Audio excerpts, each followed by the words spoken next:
पूरे नंबर किसी भी टॉपिक किसी भी चैप्टर में लेके आने हैं तो हर चैप्टर के लिए फॉर्मूला शीट बनाओ। हर चैप्टर से रिलेटेड 20 से 25 सवाल मिलेंगे आपको इस चैप्टर के अंत में वो सवाल कर लेना। जब भी किसी चीज पे टेंजेंशियल फोर्स लगाते हैं, जैसे फ्रिक्शन का फोर्स, दो सरफेस के लड्डू सवाल है, आपके पूरे नंबर आने चाहिए, डायरेक्ट फॉर्मूला बेस सवाल है। तो अब देखो स्टेप क्या है। हेलो मेरे प्यारे बच्चों, क्या हाल चाल है और कैसी चल रही है आपकी नीट की तैयारी। इस टाइम पे अगर आपको किसी भी टाइप के हेल्प या किसी भी टाइप के सपोर्ट की जरूरत है तो मुझे कमेंट बॉक्स में जरूर बताओ, या फिर आप टेलीग्राम ग्रुप ज्वाइन कर लो, जहां पे हम डेली मोटिवेशन की बातें करते हैं, हम क्विजेस कराते हैं जो कि आपके एग्जाम से रेलेवेंट है, और यहाँ पे फाउंडर्स कनेक्ट जो कि मैं खुद यहाँ पे बैठा हुआ हूँ और आपसे कनेक्ट करता रहता हूँ रेगुलरली। सो बच्चों देर मत करो, आज ही टेलीग्राम ग्रुप को ज्वाइन करो ताकि आप मुझसे कनेक्टेड रहो और हमारी टीम से जो दिन रात केवल आपके नाम के आगे डॉक्टर लगाने के लिए मेहनत कर रही है। आप भी, मैं आशा करता हूं कि मेहनत कर रहे होगे उतना ही जितना कि हमारी टीम मेहनत कर रही है, या उससे ज्यादा ही कर रहे होगे। बच्चों चलो स्टार्ट करते हैं आज का लेक्चर। आज हम mechanical properties of solid and fluids की बात करने वाले हैं, और इस चैप्टर में अगर अंत तक इस वीडियो को देखते हो तो आपके 8 नंबर पक्का है।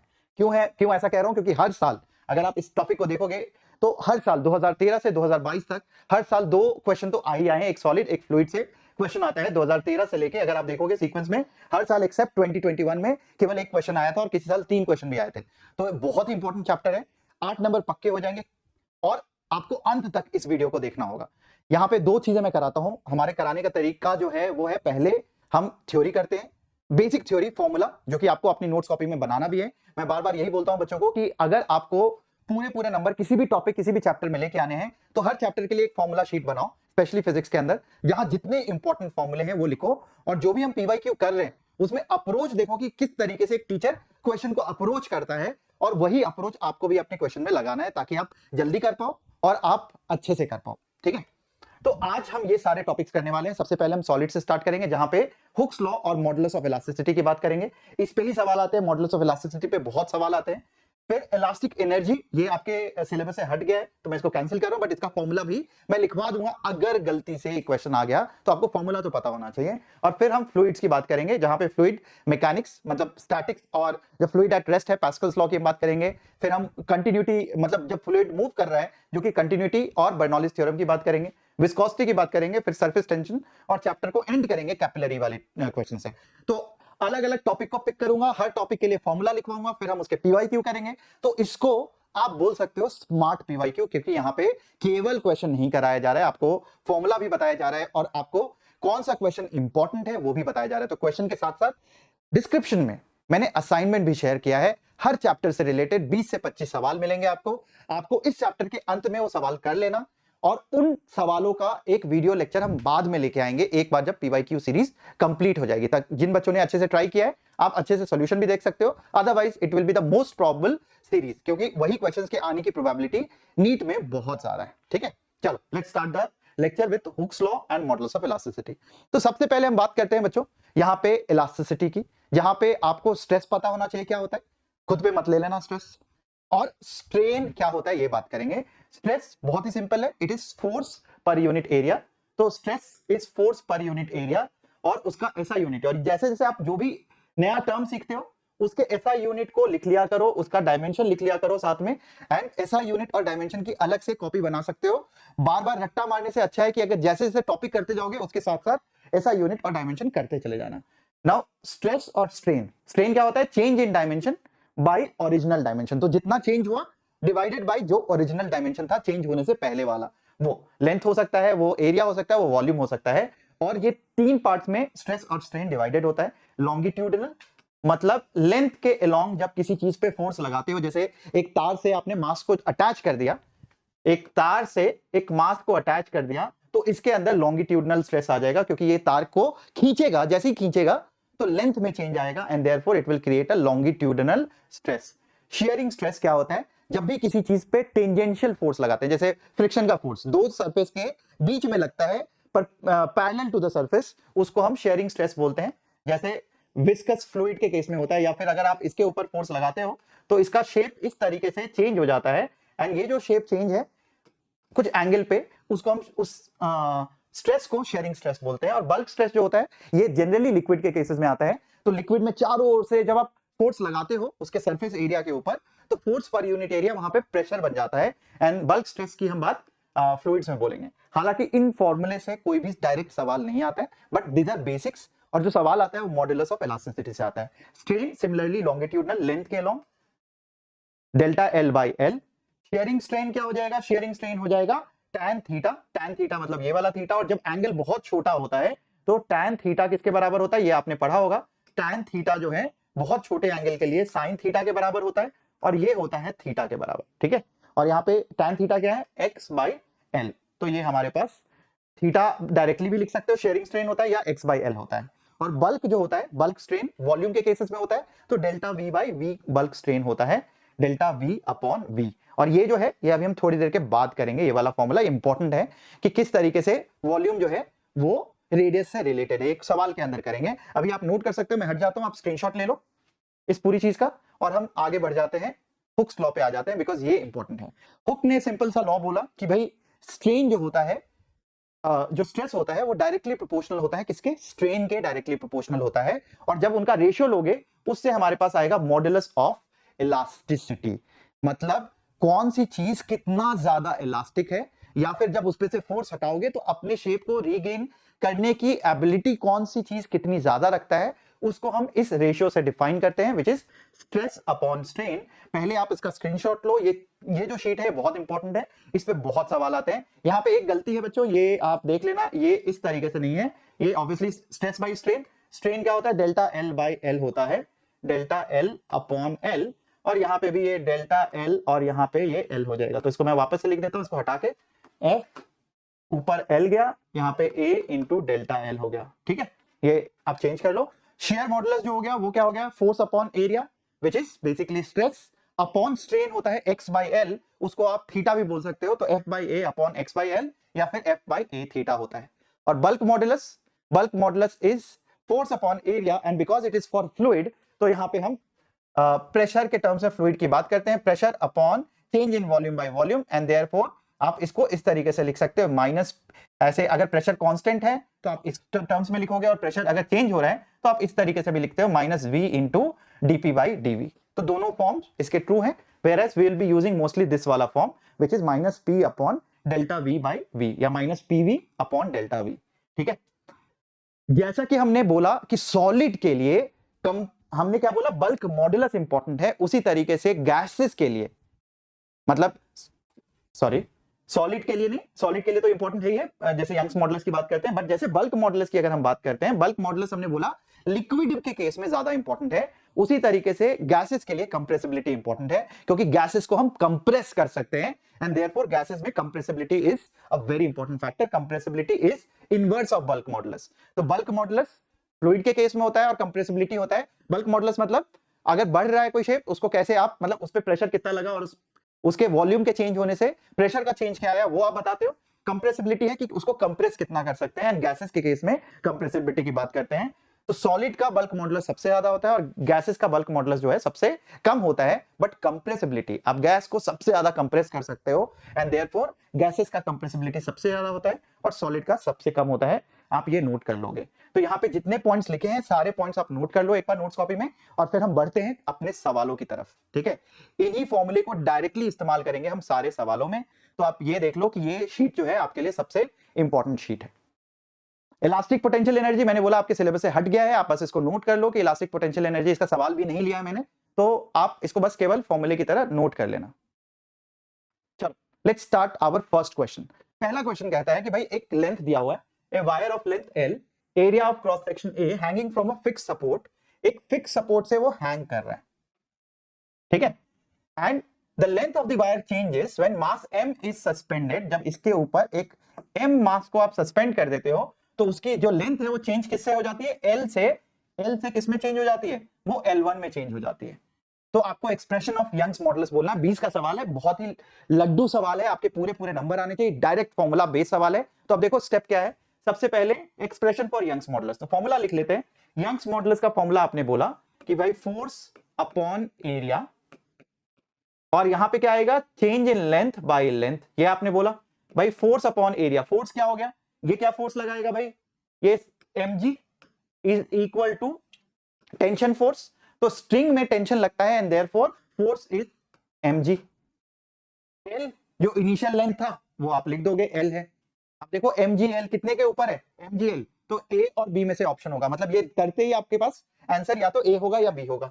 Upon area A multiplied by change in length, तो कितना हो गया फाइनल लेंथ, चेंज हमेशा होता है final, L1 minus L, and therefore this is the answer and B is your right answer. B आपका सही उत्तर है। ठीक है, आप मुझे बताते जाना कि कितने क्वेश्चन पीवाईक्यू के आपके सही हुए, इसलिए वीडियो को हमेशा पॉज कर करके देखना, आराम से देखना, पेन कॉपी लेके बैठना, केवल देखने के लिए मत देखना, नहीं तो कुछ भी फायदा नहीं होने वाला है। पेन कॉपी और अपना दिमाग, तीनों चीजें प्रेजेंट होनी चाहिए। बोलो प्रेजेंट सर। चलो बढ़िया, आगे बढ़ जाते हैं। Bulk modulus of spherical object is B. अब यहां पे डिराइव कराएंगे, ये इंपॉर्टेंट डेरिवेशन है। If it is subjected to uniform pressure P, uniform pressure देखो यहां पे दिया constant pressure, uniform pressure P, then fractional decrease in the radius क्या होगा, fractional decrease in the radius.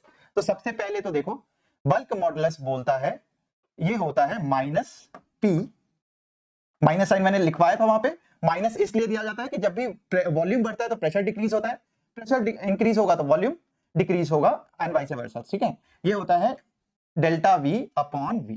ठीक है, आप इसको ऐसे भी लिख सकते हैं dv बाई वी। पहले ये देख लेते हैं, ठीक है, dv बाई वी क्या होता है। तो अगर मैं dv बाई वी मुझे करना है तो मैं सबसे पहले यहाँ पे v को लिख लेता हूँ। वॉल्यूम क्या होता है, वॉल्यूम होता है 4/3 पाई r क्यूब, ये वॉल्यूम होता है।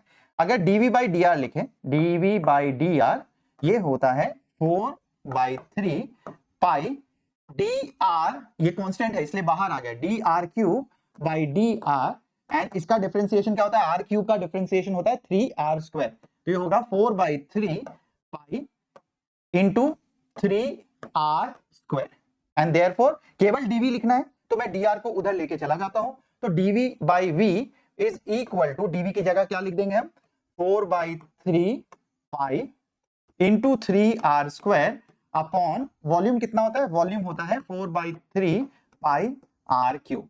ये कैंसिल, ये कैंसिल, ये कैंसिल, ये कैंसिल, r स्क्वायर से ये कैंसिल, और इसीलिए dv बाई v जो हो गया, ये वाली जो क्वांटिटी हो गई वो क्या हो गई, dv बाई v, और इस साइड क्या चला गया था, dv होता है इतना इंटू dr, तो ये आ गया dv by v is equal to dr by r। और आपसे पूछा हुआ fractional decrease in the radius, मतलब dr बाई r पूछा हुआ है, तो लिख लेते हैं b is equal to minus p upon dv by b क्या हो जाएगा, dv बाई b हो जाएगा 3 into dr by r, and therefore dr by r, dr by r जो हो गया फ्रैक्शनल डिक्रीज हो गया। डिक्रीज कब होता है, जब नेगेटिव साइन लगा होता है, and this will be equal to, अगर ये इधर ले जाएंगे तो ये आ जाएगा p अपॉन 3 इंटू b, तो ये आ गया dr by r is equal to p by 3b। p by 3b है कहीं, p by 3b। I hope आपको समझ में आ रहा होगा। तो ये डेरिवेशन इंपॉर्टेंट है, ये डायरेक्टली क्वेश्चन आ सकता है, तो आप इसको देख लो किस तरीके से मैंने डिराइव किया।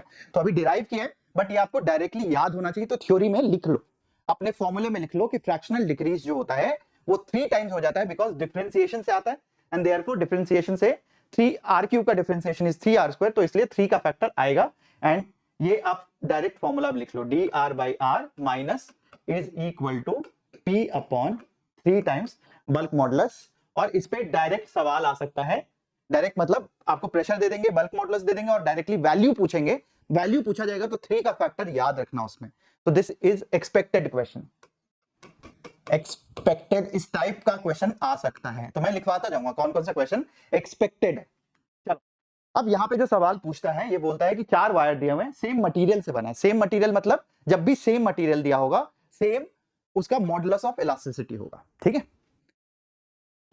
Which among these have the largest extension when the tension, same tension is applied? भाई जब सेम टेंशन अप्लाई होगा तो लार्जेस्ट एक्सटेंशन क्या होगा आपको ये बताना है। तो सबसे पहले y is equal to f upon a delta l by l, ये होता है। अब आप क्लियरली देखो, ये जो है y सब सेम मटेरियल है तो सेम होगा, सेम टेंशन है तो ये भी सेम टेंशन होगा, और 4 wires which among these will have the largest extension, तो मतलब आपसे पूछा हुआ है लार्जेस्ट एक्सटेंशन, मतलब डेल्टा एल पूछा हुआ है किसका सबसे ज्यादा होगा, ये इसका फॉर्मूला क्या हो गया, f by Y L upon A, यही हो गया फॉर्मूला। अब ये चीज तो सबके लिए कांस्टेंट है, तो जिसका L बाई ए जो होगा ये ज्यादा होगा, जिसका L बाई ए ज्यादा होगा लेंथ अपॉन एरिया, जिसका भी ज्यादा होगा वो उसका डेल्टा L सबसे ज्यादा होगा। तो this is what you need to calculate. वैसे तो देख के भी कर सकते हो, बट एरिया क्या होता है, एरिया होता है अगर एक सिलेंडर जैसी वायर हमेशा सिलिंड्रिकल शेप में होता है तो इसका जो एरिया होगा वो होगा पाई आर स्क्वायर, या फिर डायमीटर के टर्म्स में हो जाएगा पाई डी स्क्वायर बाई 4, ये होता है। अब आप देखो सिंपली यहाँ पे पाई बाई 4 तो सबके लिए कॉमन है, सारी चीजें डायमीटर डायमीटर डायमीटर लेंथ दिया हुआ है, तो केवल लेंथ बाई इसका स्क्वायर, डायमीटर का स्क्वायर, जिसका भी इनका रेशियो ज्यादा होगा उसका डेल्टा एल ज्यादा होगा। कैलकुलेट कर लो फटाफट। पहले वाले में 50 डिवाइडेड बाई इसका स्क्वायर विच इज 0.25, जो कि कितना हो जाएगा, यहां से गया तो इंटू 100 और ये आ जाएगा 200। यहां पे दिस बाई 4 200 बाई इसका स्क्वायर विच इज 4, हमने पाई बाई 4 हटा दिया, इतना कैलकुलेशन करने की जरूरत नहीं क्योंकि सबके लिए वो सेम ही आएगा। 100 बाई 1 का स्क्वायर और 300 बाई 3 का स्क्वायर विच इज 9। तो अब आप समझ में आया ना बच्चे। देखो यहाँ पे इंपॉर्टेंट ये है कि आपको पाई बाई 4 बार बार लिखने की जरूरत ही नहीं है क्योंकि सब में कॉमन है, तो जो कॉमन चीज है उसको हम काहे लिखेंगे भाई, नहीं लिखने की जरूरत है। ठीक है, लॉक किया तो ये शॉर्टकट भी हो जाता है कि कैसे हम क्या चीजें हटा दें एग्जाम में जल्दी जल्दी करने के लिए। सब में पाई बाई 4 हटा दिया तो डायरेक्टली देख लिया, वहां 200, यहाँ 50, यहाँ 100 और यहाँ पे 300 बाई 9 विच इज बेसिकली, अगर मैं इसको डिवाइड करूं 300 33.33 आएगा। तो ये सबसे कम, इसमें रेशियो अगली बार जो अगर एग्जाम में आया तो ये पूछा जाएगा इनमें इसमें क्या आएगा, रेशियो क्या आएगा किसकी सबसे, तो ये सबसे कम हो गया। D is the least, delta L of D ये सबसे कम है। उसके बाद किसका हो गया भाई, डेल्टा L ऑफ C, इसका 50 है। इसके बाद हो गया डेल्टा L ऑफ B और इसके बाद हो गया डेल्टा L ऑफ A। तो डेल्टा L A का सबसे ज्यादा है, तो ये भी पूछा जा सकता है आपसे एग्जाम में। तो देखो मैं बार बार ना केवल PYQ करा नहीं रहा हूं, PYQ से रिलेटेड क्या क्या सवाल आ सकते हैं आपके एग्जाम में वो भी आपको पता होना चाहिए। तो ऐसे 4 वैल्यूज दे देंगे और पूछेंगे भाई बता दो आप किसका डेल्टा एल, ये एक दे देंगे, कोई और दे देंगे, and they will ask you this type of question. तो ये भी आ सकता है आपके एग्जाम में, इस तरीके से आ सकता है। अब यहाँ पे ग्राफ की बात करिए, जनरली नीट वाले बच्चों से ग्राफ नहीं पूछना चाहिए, थोड़ा डिफिकल्ट होता है उनके लिए, बट एक बार देखते हैं क्या दिया हुआ है। Copper of fixed volume B is drawn into fixed volume B is drawn into wire of length L, ठीक है। When this wire is subjected to a constant force, the extension produced in constant force है, और क्या दिया हुआ है, ठीक है, and extension delta L दिया हुआ, which is the following graph is a straight line। तो भाई किसका ग्राफ स्ट्रेट लाइन होगा, देख लेते हैं। कॉपर ऑफ फिक्स्ड वॉल्यूम, यहाँ पे गामा इज मतलब मॉडुलस आपका हो जाएगा F by A delta L by L, ठीक है। फिक्स्ड वॉल्यूम, फिक्स्ड वॉल्यूम का मतलब ये चीज फिक्स्ड है तो हम लिख देंगे volume is equal two cylinder, और ये आप एक थ्योरी की तरह नोट करोगे। कब का सवाल है, देखो 14 का सवाल है, पहले अच्छे सवाल पूछा करते थे, अब नहीं पूछते हैं इतना। तो इसका क्या हो जाएगा, volume is equal to A cross sectional area, जो इसका एरिया हो गया, इनटू लेंथ, ये हो गया। अब ये चीज फिक्स्ड है तो एरिया को हटा देते हैं, तो एरिया क्या हो जाएगा, area will be equal to volume by length, यहां डाल दो। दिस इज इक्वल टू, जैसे ही ये चीज यहां पे डालोगे ये आ जाएगा F, ये तो फिक्स्ड है क्योंकि दिया हुआ है, कांस्टेंट फोर्स अपॉन ये आ जाएगा V बाई L, तो यहां आ गया L स्क्वायर और यहां आ गया डेल्टा L। तो ये चीज फिक्स्ड है, ये कांस्टेंट होता है कॉपर के लिए, तो ये 3 चीजें फिक्स्ड है। तो देखें क्या क्या चीजें कांस्टेंट हो गई, डेल्टा L एक तरफ ले जाते हैं, L स्क्वायर ये जो चीज है is equal to F by V into gamma, और गामा या वाई जो भी है यंग्स मॉडुलस। अब ये चीज देखो, ये पूरी चीज कांस्टेंट है बच्चों, पूरी चीज कांस्टेंट का मतलब हो गया F कांस्टेंट, वॉल्यूम दिया हुआ है कांस्टेंट, और Y जो है ये तो कांस्टेंट होता ही है कॉपर के लिए, तो ये पूरी चीज कांस्टेंट हो गई। और जब भी delta X by delta Y, अगर याद करो ये क्या होता था, स्लोप होता था X और Y ग्राफ का। अगर ये चीज कांस्टेंट होता है स्लोप, तो लाइन कैसी होती है, मतलब स्लोप किस चीज का कांस्टेंट होता है, स्ट्रेट लाइन का स्लोप कांस्टेंट होता है। तो ये आप अपने नोट्स कॉपी में लिखोगे कि स्ट्रेट लाइन का स्लोप कांस्टेंट होता है, and therefore delta L by L square constant है, तो इसका जो रेशियो होगा delta L by L square, this will be constant, and therefore this will represent a straight line. तो this is a good question, ये एक अच्छा सवाल है, इस पे थोड़ा समय बिताना आप लोग बच्चों। ये थोड़ा मैथ्स है, वैसे 2014 है तो मेरे हिसाब से लीस्ट एक्सपेक्टेड क्वेश्चन होगा, क्योंकि पहले आया था, पहले अच्छे सवाल आते थे, अभी नहीं आ रहे, बट फिर भी आप अगर अच्छे से तैयारी कर रहे हो, एक भी नंबर अगर फिजिक्स में नहीं गंवाना है तो इसको अच्छे से प्रैक्टिस कर लेना, ठीक है। Now to wires made up of same material, ये बार बार दे रहे हैं ना, सेम मटेरियल, सेम मटेरियल का मतलब हो गया मॉडुलस ऑफ इलास्टिसिटी वायर का है तो मॉडुलस ऑफ इलास्टिसिटी सबका सेम होगा, हैव द सेम वॉल्यूम, उसके वॉल्यूम भी सेम है। The first wire has a cross sectional area A and the second wire has a cross sectional area 3a, तो एक का क्रॉस सेक्शनल जो है वो a है और दूसरे का क्रॉस सेक्शनल 3a है। If the length of the first wire is increased by delta L by applying a force F, how much force is needed to stretch the second wire by the same amount? मतलब अब देखो यहाँ पे same amount का मतलब है same delta L से कितना, मतलब दोनों में स्ट्रेच सेम हो, ये निकालना है कि कौन कितना फोर्स से आप उसको खींचोगे ताकि दोनों में स्ट्रेच सेम हो। अगेन फॉर्मूला बेस्ड सवाल है, लंबा सवाल है, पढ़ के डरने की जरूरत नहीं। लिख लेते हैं पहले तो फॉर्मूला लिख लेते हैं, जब भी वायर मटेरियल दिया हो तो फॉर्मूला लिख लो। क्या है भाई, ऊपर गया यहाँ पे बार बार यहाँ पे डेल्टा लिखता हूं, यहाँ पे आ गया formula F into L upon A into delta L, यही हो गया।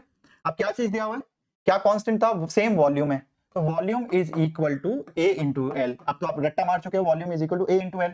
अब दिया हुआ एरिया चेंज हो रहा है तो इसीलिए हम क्या करेंगे, एल को वॉल्यूम के टर्म्स में लिख लेंगे। तो एल विल बी, पिछले वाले में ए को लिखा था वॉल्यूम के टर्म्स में, अब एल को लिखेंगे v बाई ए, ये लिख लेते हैं। तो क्या हो जाएगा, this will become F v by A square delta L. अब सेम कितने फोर्स से आपको खींचना है, तो अब देखो क्या हो गया, अब हमारे पास दो वायर है, एक में मान लो दोनों का y सेम है, ये हो गया F1, दोनों का वॉल्यूम सेम है, वॉल्यूम इज कांस्टेंट, एरिया आपको पता है तो ये भी F1 कर देते हैं और ये भी डेल्टा L भी कांस्टेंट है, तो आप इनको डिवाइड कर दो, y1 ये हो गया, y2 हो गया F2 v इसको भी v1 कर देते हैं, v2 कर देते हैं, a2 whole square delta L2 हो गया, ठीक है, डेल्टा L2। दोनों को डिवाइड कर दो, दोनों को डिवाइड कर देंगे तो क्या आ जाएगा, इधर तो 1 हो गया क्योंकि दोनों के लिए क्या है, बल्क मॉडुलस जो है, बल्क मॉडुलस नहीं सॉरी यंग्स मॉडुलस जो है वो दोनों के लिए सेम होगा। डिवाइड कर देंगे तो आ जाएगा F1 बाई F2, यही निकालना है आपको। V1 दोनों का सेम है तो V1 V1 कट जाएगा, V1 बाई V2 ये तो कैंसिल हो गया, और यहाँ पे हो जाएगा ऊपर है क्या है, नीचे डिवाइड करेंगे तो F1 बाई A1 आएगा, तो इसीलिए यहाँ पे आ जाएगा A2 का होल स्क्वायर बाई A1 का होल स्क्वायर, और डेल्टा L1 यहाँ पे आ जाएगा डेल्टा L1 और डेल्टा L2, ये भी कैंसिल हो गया, ये भी कैंसिल हो गया। अब आपको क्या निकालना है, how much force is needed, F2 निकालना था, तो F2 निकालने के लिए हो जाएगा F1 मल्टीप्लाइड बाई A2 का whole square divided by A1 का whole square, and therefore A2 कितना दिया हुआ है, A2 दिया हुआ है 3A टाइम्स, तो ये आ जाएगा 3, भाई हट जाओ तुम, 3A का होल स्क्वायर बाई A का होल स्क्वायर, ये A स्क्वायर कैंसिल हो गया और ये आ गया 9, तो आंसर हो गया 9F। तो बच्चों देखो लंबा क्वेश्चन दिखने में लगता है, अगर आप इनको प्रैक्टिस करोगे तो ये बहुत जल्दी जल्दी सॉल्व हो जाएंगे। इतना करने की भी जरूरत नहीं थी, ये केवल आपको एक्सप्लेन करने के लिए है। एज अगर आप इनको बार बार सॉल्व करोगे तो आधी चीजें आपको पता है कि ये वॉल्यूम कांस्टेंट है तो कभी ए को रिप्लेस करना होगा, कभी एल को रिप्लेस करना होगा, और डिवाइड करके रेशियोज आप ऐसे भी लिख सकते थे इसको कि भाई अगर ये चीज कांस्टेंट है, कांस्टेंट वाली चीजों को सबको एक तरफ लिख दो। तो इसका दूसरा तरीका होता है, अगर मुझे को जल्दी करना था तो सारे कांस्टेंट वाली चीजें, क्या क्या कांस्टेंट है, v y और डेल्टा l, तो मैं लिख लेता भाई, उधर ले जाता a1 स्क्वायर y f1, ये हो गया, ये हो जाता v बाई डेल्टा l1 और इंटू गामा 1, और ये क्या है, कांस्टेंट है, तो मैं लिख सकता था a1 square by f1 is equal to a2 square by f2, मैं डायरेक्टली ये भी लिख सकता था। तो ये शॉर्टकट है और शॉर्टकट आपको बनाना है, अगर टीचर बना के देगा आपको तो आप कभी एग्जाम में उसको इस्तेमाल नहीं कर पाओगे। तो try to create your own shortcut which will be very helpful in the exam. तो ये बहुत इंपॉर्टेंट है, आप नोट कर लो इसको। अब शॉर्टकट आप इसको प्रैक्टिस करना खुद से, और ये आप लिख सकते हो कि जब भी डेल्टा एल सेम होगा, वॉल्यूम सेम होगा, तो ये वाला फॉर्मूला हो गया a2 square by f1 is equal to a2 square by f2, या फिर f2 by f1 is equal to a2 by a1 का होल स्क्वायर। तो आप ये फॉर्मूला लिख लो, कब होगा ये ट्रू, जब भी वॉल्यूम और डेल्टा एल सेम होगा तब, ठीक है। चलो अब हम चलते हैं फ्लूइड में। बस सॉलिड में सारे सवाल देखोगे किससे आया, यंग्स मॉडुलस से आए सारे सवाल। सॉलिड में एक सवाल आता है और वो यंग्स मॉडुलस से आता है, आप अब गलती नहीं करके आओगे। क्या क्या सवाल है एक बार रिवाइज कर लेते हैं। एक बार आपने वॉल्यूम को दोनों दो क्वेश्चन थे वॉल्यूम के कांस्टेंट वाले, यहाँ पे ये वाला सवाल भी था और ये वाला सवाल भी था। यहाँ पे एरिया जो है वो आपको बदलना था क्योंकि लेंथ बदल रहा था, और यहाँ पे लेंथ बदलना था क्योंकि एरिया जो है वो बदल रहा था, और लेंथ आप उसके टर्म्स में लिख लेते हैं वॉल्यूम के टर्म्स में। तो इधर लेंथ को आप उसके टर्म्स में रिप्लेस करोगे या फिर वॉल्यूम को उसके टर्म्स में रिप्लेस करोगे। एंड बोथ द क्वेश्चंस आप प्रैक्टिस कर लेना। एक 14 में आया था, एक 18 में आया था, और इस साल 24 है, तो वैसे कम प्रोबेबिलिटी है, मैथमेटिकल क्वेश्चंस कम आते हैं, बट स्टिल अच्छे से प्रैक्टिस कर लेना। 2 बार आ चुका है सिमिलर सवाल। फ्लूइड मैकेनिक्स, फ्लूइड मैकेनिक्स में सबसे पहले अभी थ्योरी की बात करेंगे, both for particles at rest and particle जब फ्लूइड मूव कर रहा है तब भी हम बात करेंगे। तो सबसे पहले तो फ्लूइड में देखो 2-3 चीजें इंपॉर्टेंट है। Fluid is associated with 2 properties, pressure और डेंसिटी। ठीक है, प्रेशर और डेंसिटी, इन दोनों से फ्लूइड को हम फ्लूइड का प्रेशर कितना है, जब डेप्थ में जाओगे तो प्रेशर बढ़ेगा कम होगा, ये सब जानना होता है। और डेंसिटी की हम बात करते हैं कि फ्लूइड की डेंसिटी कितनी है एक दूसरे के कंपैरिजन में। Fluid can be gases, fluid can be liquid, liquid की डेंसिटी ज्यादा होती है, गैसेस की डेंसिटी थोड़ी कम होती है। एंड देयरफॉर जब भी हम डेंसिटी की बात करते हैं तो डेंसिटी तो सिंपल आपको पता है, मास बाय वॉल्यूम होता है। रिलेटिव डेंसिटी इज सब्सटेंस को, किसी भी सब्सटेंस को उसके रेफरेंस सब्सटेंस से डिवाइड कर दोगे तो relative density. This is not important, ये इंपॉर्टेंट है। स्पेसिफिक ग्रेविटी या स्पेसिफिक डेंसिटी जो कि होता है किसी भी सब्सटेंस की density with respect to water. जैसे अगर मर्क्यूरी की बात करें तो मर्क्यूरी का स्पेसिफिक ग्रेविटी होगा 13.6, क्योंकि मर्क्यूरी का जो डेंसिटी होता है वो होता है 13.6 इंटू 10⁻³ और वाटर का होता है 10⁻³ तो मर्क्यूरी का अगर स्पेसिफिक ग्रेविटी की बात करें दोनों को डिवाइड कर देंगे एंड देयरफॉर मर्क्यूरी का स्पेसिफिक ग्रेविटी इज ओनली 13.6, क्योंकि 10⁻³ और 10⁻³ कैंसिल हो जाएगा और इसका कोई भी डायमेंशन नहीं होता है क्योंकि दोनों डेंसिटी को डिवाइड किया है। स्पेसिफिक ग्रेविटी का कोई भी डायमेंशन नहीं होता है। ठीक है, प्रेशर इसके बारे में लिख लो। प्रेशर एटमॉस्फेरिक प्रेशर बता सकते हो, बार के टर्म्स में प्रेशर को बोलते हैं, एमएम के टर्म्स में बोलते हैं कि इतना एमएम ऑफ मर्क्यूरी, इतना एमएम ऑफ, इतना मीटर ऑफ वाटर, इतना कॉलम ऑफ वाटर। तो ये सारी चीजें बात करते हैं। और प्रेशर का एक और इंपॉर्टेंट चीज है कि जैसे जैसे डेप्थ में जाओगे, जो कि आप नीचे देखोगे, अगर मैंने जो बीकर बनाया है उसमें जैसे नीचे जाओगे प्रेशर इंक्रीज होता है जैसे डेप्थ के साथ, and that increase in the pressure is denoted by P2 पे जो प्रेशर है, जो यहाँ पे प्रेशर दिया हुआ है, दिस P2 का pressure is equal to P1 का प्रेशर प्लस ρgH1। ये जो H1 दिया हुआ है इसके टर्म्स में आप यहां से लेके यहां तक का जो प्रेशर है इसमें डिफरेंस आएगा। जितना प्रेशर यहाँ पे होगा plus rho which is density of liquid into gravity, acceleration due to gravity into H1। और अगर यहां से मेजर करें किसी भी पॉइंट पे तो एटमॉस्फेरिक प्रेशर प्लस ρgH, हम इस टर्म्स में नीचे जाते वक्त प्रेशर इंक्रीज होता है। ठीक है, नाउ नेक्स्ट इज, इन सब पे सवाल नहीं आता, जस्ट एक ब्रीफली रिवाइज करवा रहा हूं। एटमॉस्फेरिक प्रेशर, गॉज प्रेशर और एब्सोल्यूट प्रेशर क्या होता है। तो गैस, मान लो इस तरीके से आपके पास एक सिस्टम दिया हुआ है, तो गैस का जो एब्सोल्यूट प्रेशर है, वो प्रेशर जो गैस का यहाँ पे होगा, इस जो गैस का प्रेशर इस पूरे कॉलम में होगा, वो होता है absolute pressure of this gas. Gauge pressure क्या होता है? गेज प्रेशर होता है कि एटमॉस्फेरिक प्रेशर के ऊपर, गेज प्रेशर को अगर मैं लिखूं तो गेज प्रेशर कैसे लिख सकता हूं मैं? ये लिख सकता हूं P एब्सोल्यूट, इसका एटमॉस्फेरिक प्रेशर से कितना ज्यादा प्रेशर है उसको हम गेज प्रेशर बोलते हैं। और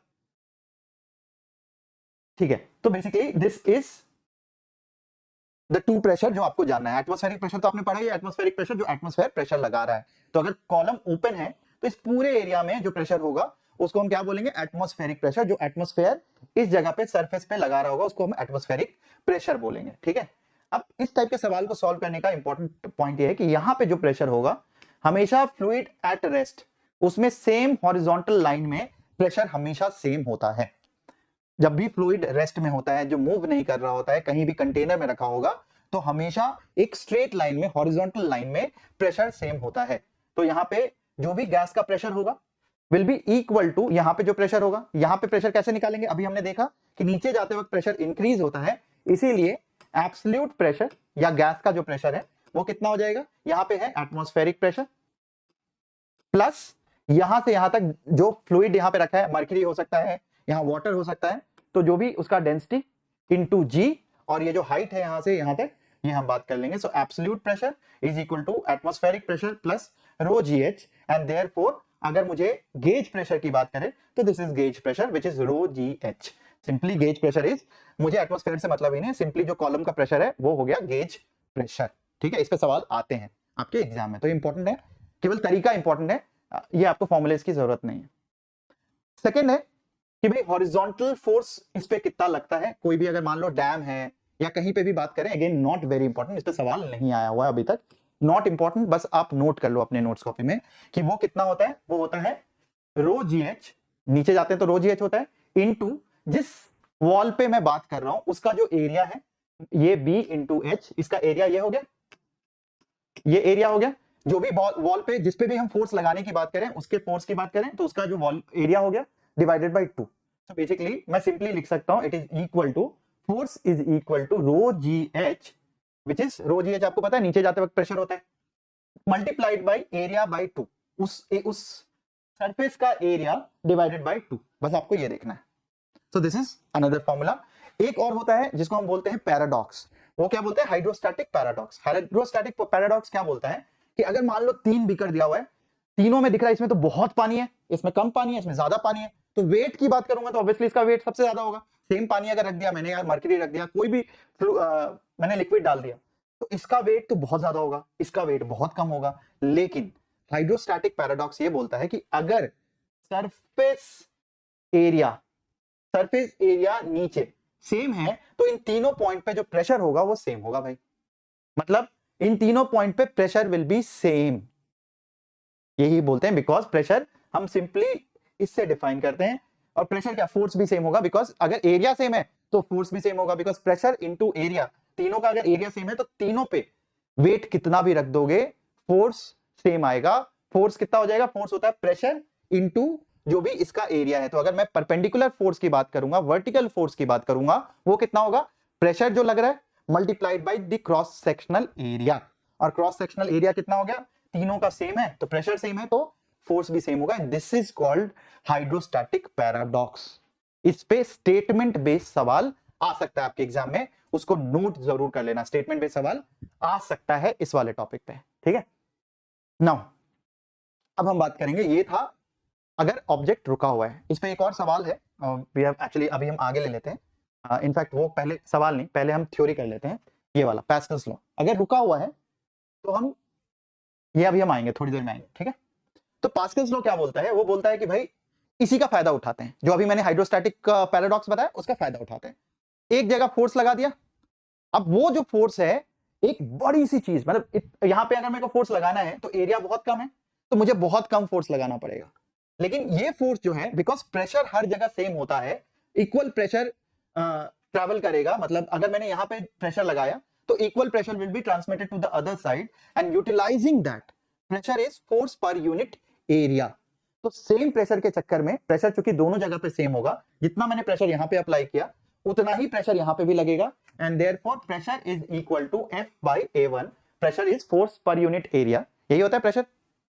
तो pressure into area is force, तो प्रेशर फोर्स अपॉन एरिया हो गया, इस तरीके से मैंने लिख दिया। तो F1 by A1 is equal to F2 by A2, मतलब यहां पे अगर मैंने कोई बहुत हैवी ऑब्जेक्ट रख दिया, मान लो जनरली अगर मैंने कार रख दिया इस तरीके से, तो मैं कार को भी उठा सकता हूं आसानी से by applying a very small force, and this is utilised in जो भी आपके हाइड्रोलिक ब्रेक्स होते हैं कार के अंदर, आजकल देखा होगा आपने हाइड्रोलिक ब्रेक्स लगते हैं, तो वो सब उसी को यूटिलाइज करते हैं। बहुत कम आप फोर्स लगाते हो बट बड़ी सी कार को आप रोक पाते हो, बिकॉज ऑफ कम फोर्स लगाया, प्रेशर सेम ट्रांसमिट हुआ और ज्यादा काम करके चला गया। So basically force into area आपका ये सेम फोर्स अपॉन एरिया जो अगर कर लोगे यहाँ पे, तो force upon area will give you that same amount of, मतलब यहाँ पे डिस्प्लेसमेंट ज्यादा हो जाएगा। ठीक है, तो pressure exerted eight a point is same in all direction in a fluid at rest, this was the law which was given by pascal.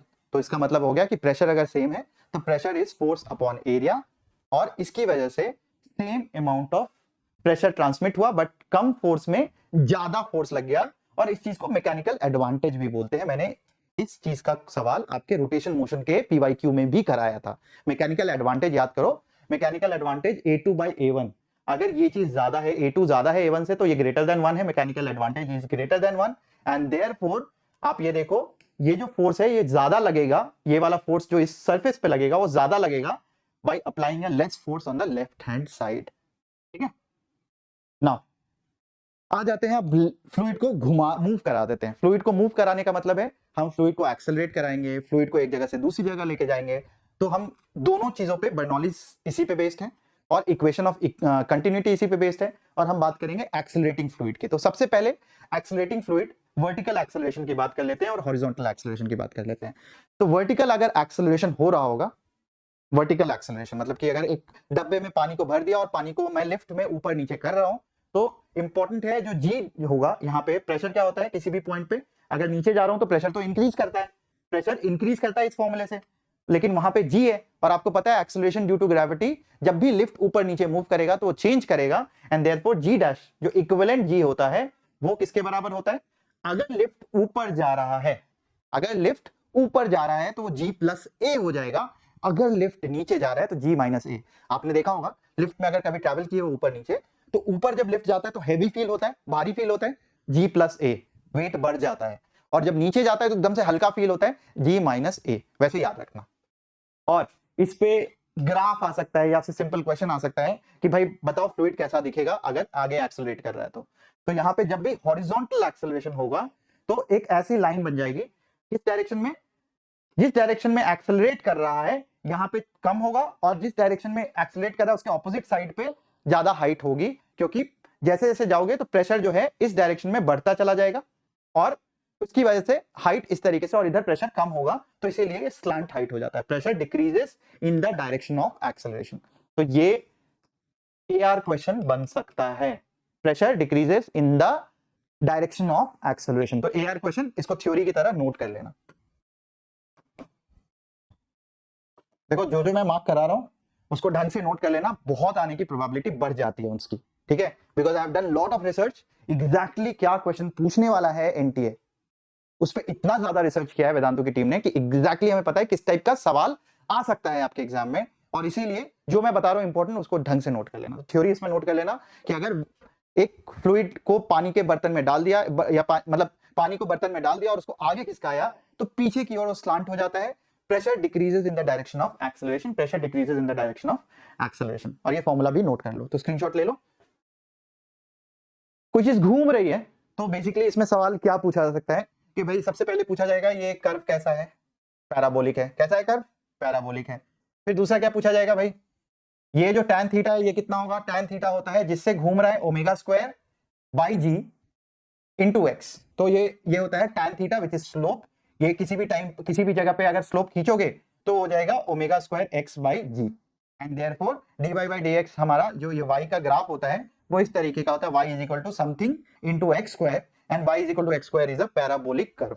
ठीक है, अगेन नॉट वेरी इंपॉर्टेंट, बस आप नोट कर लो अपने सांत्वना के लिए, अपने मतलब नॉट वेरी इंपॉर्टेंट, इस पे सवाल नहीं आया हुआ है अभी तक, और आने की मतलब आने की प्रोबेबिलिटी भी कम है, बिकॉज मैथमेटिकल पेपर नहीं आ रहा है, अनटिल अनलेस टफ पेपर बनाएगा एनटीए ये नहीं आएगा सवाल। ठीक है, टफ बनाना चाहेगा तो यहां से पूछ सकता है। ये हमने कर लिया।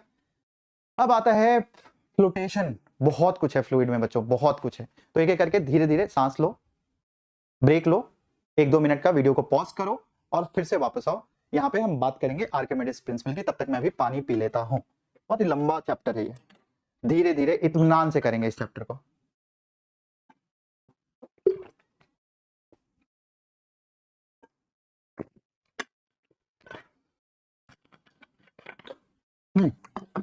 चलो आगे सब वापस।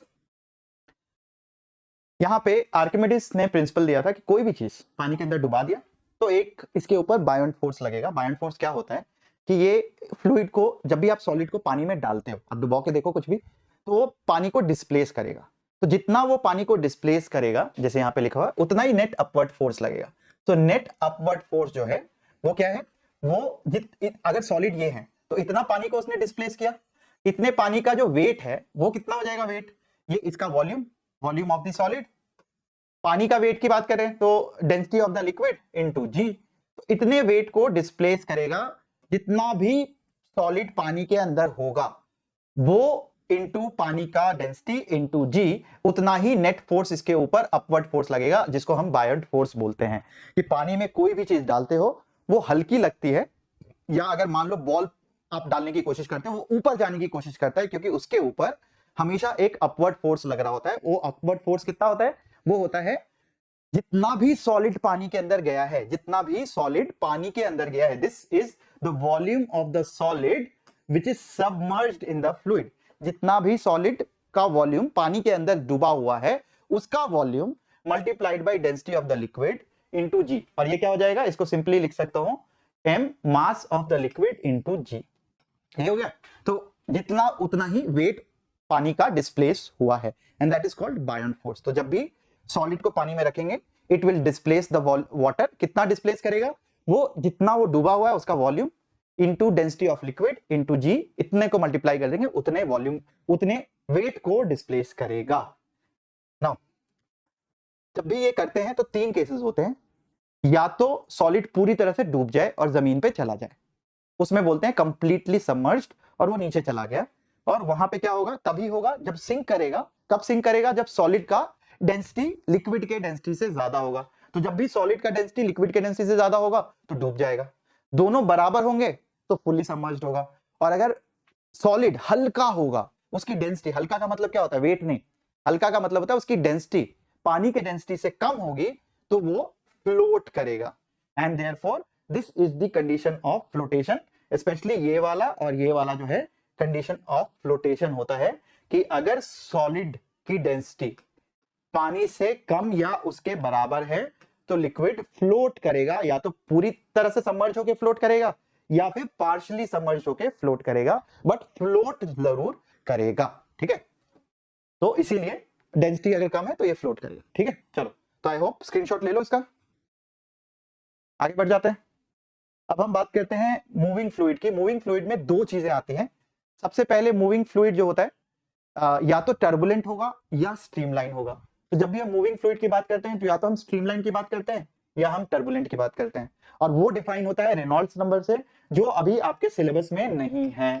रेनॉल्ड्स नंबर आपके सिलेबस में नहीं है, बट बस इसको लिखने के लिए लिखवा दिया मैंने कि Reynolds number rho v d by viscosity होता है, बट आपके सिलेबस में नहीं है तो इसलिए इस पे हम ज्यादा ध्यान नहीं देंगे।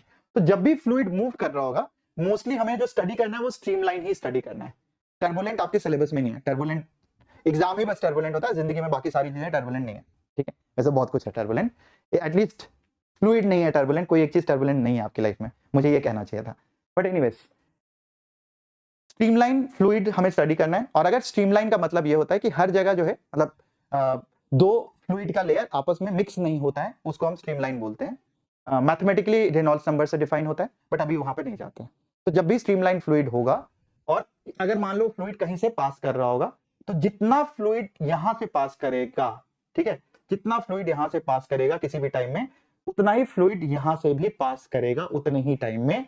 And this is called equation of continuity. मतलब जितना मास यहां से जाएगा उतना ही मास इधर से भी जाएगा। उसी मतलब that is the condition of streamline fluid, कि मास जितना एंटर करेगा उतना ही मास बाहर निकलेगा। And from that the formula, first formula जो आपको जानना है वो है A1V1 is equal to A2V2। मतलब जितना फ्लूइड एंटर हुआ, जितना मास ऑफ फ्लूइड एंटर हुआ, अब mass is density into volume. Density से मल्टीप्लाई कर दो, यहां डेंसिटी से मल्टीप्लाई कर दो, दोनों चूंकि सेम फ्लूइड है तो डेंसिटी कैंसिल हो जाएगा। डेंसिटी इनटू, मतलब अगर हम बात करें तो density into volume is equal to, volume कैसे डिफाइन करते हैं हम बात करेंगे यहां पे इस तरीके से कि वॉल्यूम इज इक्वल टू, ये होता है क्रॉस सेक्शनल एरिया, जो भी हम बात कर रहे हैं क्रॉस सेक्शनल एरिया। अगर मैं इसमें बात करूं रेट ऑफ मास ट्रांसफर, तो dm बाई dt की हम बात करते हैं, dm by dt, and that is equal to volume into, एक मिनट मैं इसको,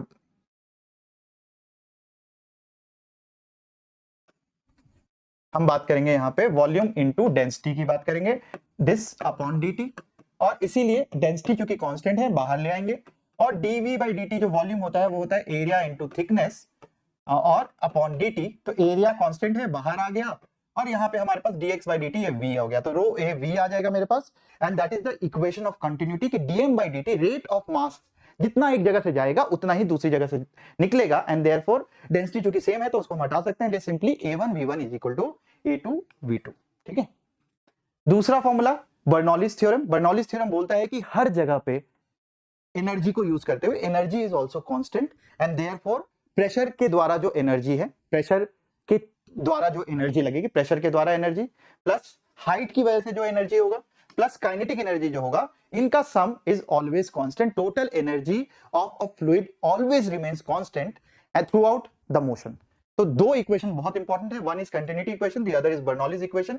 प्रेशर ये हो गया पोटेंशियल एनर्जी और ये हो गया kinetic energy. So therefore it is also known as pressure head, this is known as velocity head, और ये तो हाइट का डिफरेंस है. तो कोई भी फ्लूइड अगर यहां से पास कर रहा है इधर से, तो ये अगर पोजीशन H1 हाइट पे, ये पोजीशन H2 हाइट पे, तो आई कैन से प्रेशर यहां पे जितना है प्लस जितना पोटेंशियल एनर्जी है विच इज रो GH, ये हो गया, प्लस जो काइनेटिक एनर्जी यहां पे है which is half rho V square will be equal to P2 जो कि यहां पे प्रेशर है, प्लस रो GH2 जो यहां पे पोटेंशियल एनर्जी है, plus half rho V2 whole square जितना काइनेटिक एनर्जी इस जगह पे, इनका सम इज ऑलवेज कांस्टेंट. तो बर्नौली ने ये बताया था कि भाई total energy of a fluid always remains constant if it is a streamline flow. और आपको क्या पढ़ना है? स्ट्रीमलाइन फ्लो पढ़ना है. तो बस इतने फॉर्मूले. अब इसके ऊपर सवाल की बात करेंगे. अच्छा अभी बचा हुआ है वेलोसिटी ऑफ एफ्लक्स भी यहीं पे कर लेते हैं, चलो, and then will move to the questions. Velocity of efflux बोलता है कि भाई अगर एक कंटेनर में, जैसे आपने देखा होगा कि टंकी छत पे ऊपर रखी होती है, टंकी पे अगर पानी भर दिया तो नीचे ही उसके पाइप लगाते हैं, ऊपर तो नहीं लगाते, ऑफकोर्स बेवकूफी होगी ऊपर लगाना, तो नीचे पाइप लगाते हैं. तो जितना ऊपर से पानी नीचे की ओर जा रहा है वो किस रेट से बाहर निकलेगा, the velocity is equal to under root of 2gh. और h क्या है? टॉप से लेके उस होल तक की जो हाइट है उसको हम h बोलते हैं. ये हाइट हो गया, इस हाइट से लेके जो कि यहां तक आता है उसको हम अंडर रूट 2gh बोलेंगे. And this is known as velocity of efflux. Efflux मतलब उस छेद से कितने तेजी से पानी बाहर निकल रहा है उसकी हम बात करते हैं, velocity of efflux, and that is equal to under root of 2gh. Venturimeter जो है वो एक डिवाइस है जो बर्नौलीज थ्योरम पे बेस्ड है. और अगेन अब इस पे वेंचुरीमीटर पे सवाल बहुत, मतलब मैंने नहीं देखा है, बट इसके ऊपर सवाल आ सकता है. इसमें क्या है? वेंचुरीमीटर एक डिवाइस है जो कि बताता है कि स्पीड कितनी है वो निकालने के लिए, दो जगह से अगर कोई लिक्विड फ्लो कर रहा है तो उसकी स्पीड कितनी होगी वो निकालने के लिए यहाँ पे दो पाइप लगे हुए हैं. इन पाइप में जो हाइट का डिफरेंस है उसकी मेजर करके मैं क्या निकाल सकता हूँ, यहाँ पे वेलोसिटी या यहाँ पे वेलोसिटी का रेशियो निकाल सकता हूँ. तो कैसे करेंगे भाई? अगर मुझे ये करना है तो किसी भी एक पॉइंट पे, इस लाइन पे जो प्रेशर होगा, जो दोनों की हाइट सेम है, ठीक है, तो मैं यहाँ पे कहूंगा बेसिकली इसे कर दूंगा pressure plus rho GH1 plus half rho V1 square is equal to constant. मतलब कि वही सेम चीज, यहाँ पे जो प्रेशर होगा प्लस यहाँ पे रो GH1 होगा प्लस यहाँ पे जो काइनेटिक एनर्जी होगी, ये सब करके और इक्वेशन ऑफ कंटिन्यूटी लगा के I can apply this that velocity at 1, velocity यहाँ पे जो वेलोसिटी है एंट्री के पॉइंट पे, या फिर वेलोसिटी एट 2, मैं उन दोनों को निकाल सकता हूँ. It will be equal to under root 2gh upon, अगर यहाँ 1 है तो a1 a2 का होल स्क्वायर माइनस 1, और अगर मुझे v2 निकालना था तो v2 क्या हो जाता? सेम चीज, under root 2gh 1 minus a2 by a1, क्योंकि a2 का एरिया कम है, इसका होल स्क्वायर. ठीक है, ये आ जाएगा. तो v2 ये आ जाएगा, v1 ये आ जाएगा. ये आपको बस याद रखना है, स्क्रीनशॉट ले लो फटाफट. चलो फाइनली सवाल पे आ गए. अब हम सवाल करते हैं. यहाँ पे सवाल क्या बोलता है, यहाँ पे देखें, पहला सवाल बोलता है approximate depth of an ocean is 2700 meter, the compressibility of water is this much and density of water is this much, find the fractional change in the volume. अब ये बिल्कुल पहले वाले टॉपिक से आ गया. अगेन क्वेश्चन बल्क मॉडुलस से question आया है. जी हाँ, बल्क मॉडुलस का सवाल है, क्योंकि यहाँ पे दिया हुआ है find the fractional change in the volume. तो बल्क मॉडुलस हमें पता है क्या होता है. बल्क मॉडुलस होता है minus P dV by V.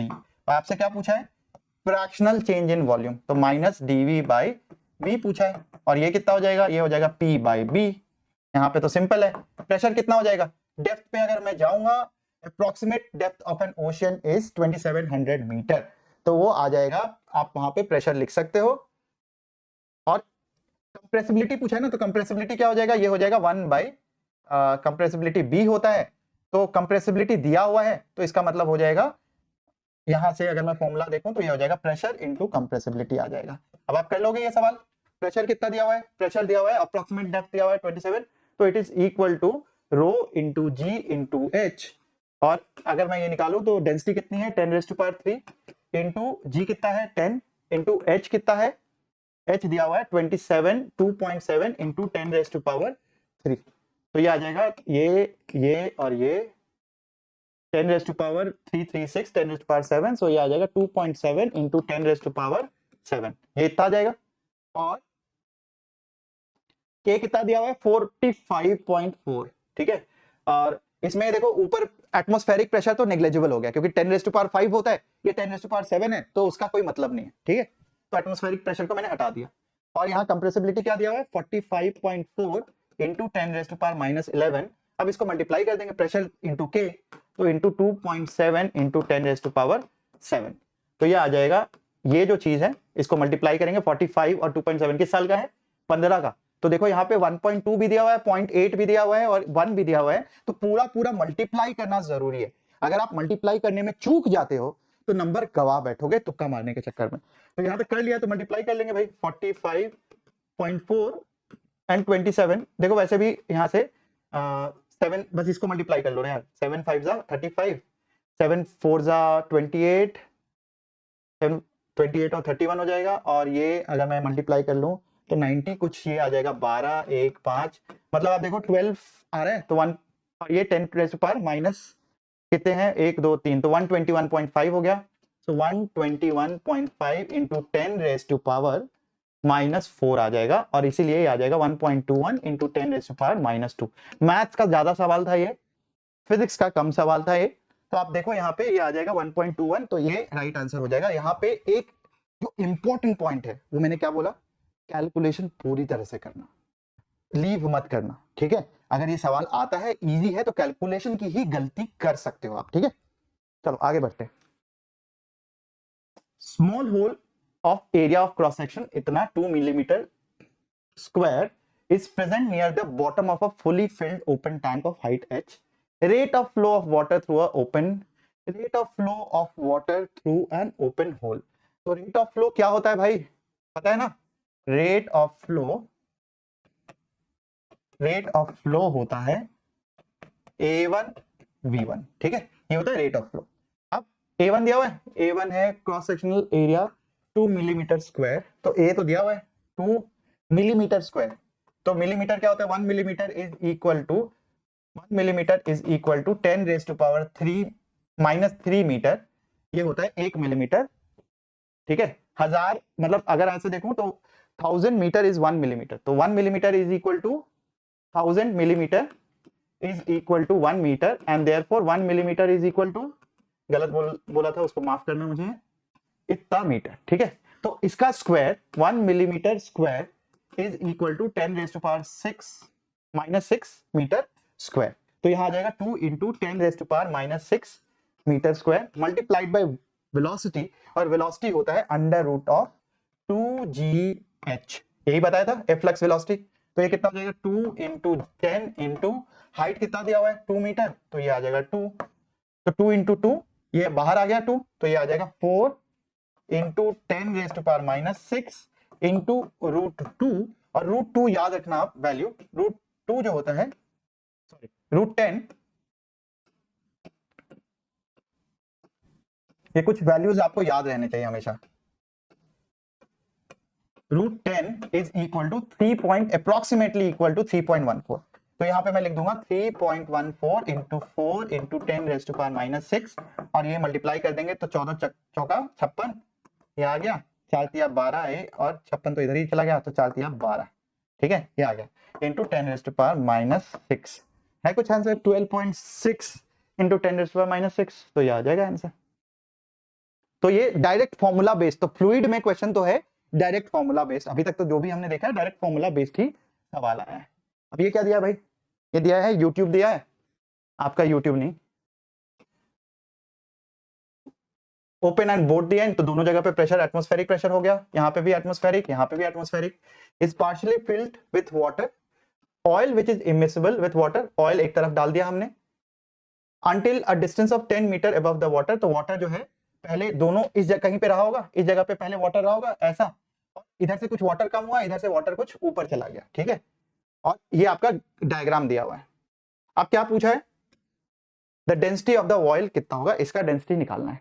तो अब आप देखो किसी भी जगह पे जहां पे भी दोनों चीजें मिल रही हैं उस लाइन को आप खींच दो, जहां पे भी दोनों चीजें मिल रही हैं। अब यहाँ पे ऑयल के बारे में लिख सकता हूँ, इस जगह पे ऑयल का एक्चुअल प्रेशर कितना हो जाएगा, वो हो जाएगा पी नॉट, ऊपर जो एटमॉस्फेरिक प्रेशर है, plus density of oil plus G into ये वाला जो हाइट है, ये हाइट कितना दिया हुआ है 65, 65 और 10 विच इज 65, 65, 130, ये हो गया 140, ये आ गया, इज इक्वल टू, अब यहाँ पे इस जगह पे जो प्रेशर होगा वो सेम होगा, फ्लूइड एट रेस्ट वाला हमने सीखा था, ये कितना हो जाएगा पी नॉट, इस साइड जो ऊपर एटमॉस्फेरिक प्रेशर है, plus density of water, plus density of water into G into ये वाला हाइट विच इज 130, ये और ये कैंसिल हो गया।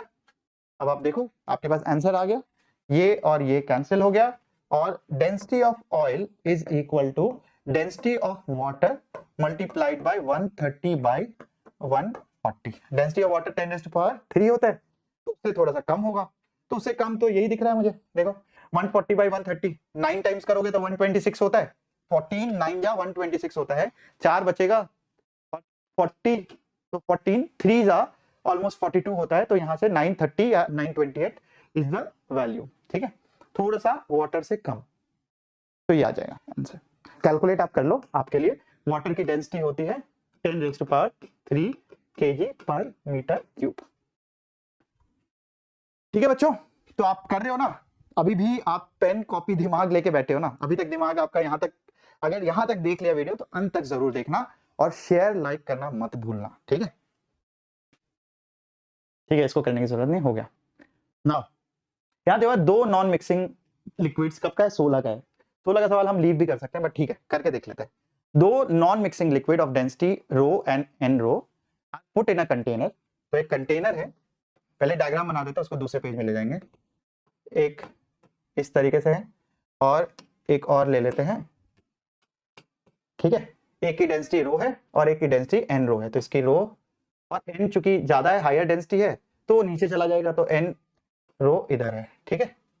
Solid cylinder of length L and density D is put in this container, तो अच्छा क्वेश्चन नहीं है, इसको प्रैक्टिस 2-3 बार कर लेना। Density D is put, solid cylinder को डाल दिया गया इसके अंदर, तो सॉलिड सिलेंडर को इसके अंदर डाल दिया गया, ठीक है, इस तरीके से, कुछ उधर होगा उसमें, उस लिक्विड में रो वाले में, और कुछ होगा एन रो वाले में, floats with is vertical axis and length PL in the denser liquid, तो डेंसर लिक्विड के अंदर इसकी जो लेंथ है वो है PL, तो ये वाली लेंथ कितनी हो जाएगी, L माइनस PL हो जाएगी, टोटल लेंथ अगर इसकी L है, ये PL है यहां से लेके यहां तक, तो ये लेंथ कितनी हो जाएगी, यहां से यहां तक, यहां से यहां तक, ये हो जाएगी L माइनस PL, ठीक है। The density of the D, density D is equal to, density किसका पूछ रहा है, D, भाई इस सॉलिड का डेंसिटी पूछ रहा है कि इसका डेंसिटी कितना हो जाएगा, गुड, ठीक है। चलो अब सवाल को सॉल्व करते हैं, इसको देखते हैं, इस पे इसके ऊपर क्या क्या लग रहा होगा, इसके ऊपर भाई एक तो बायंट फोर्स लग रहा होगा, और बायंट फोर्स किसके बराबर होगा,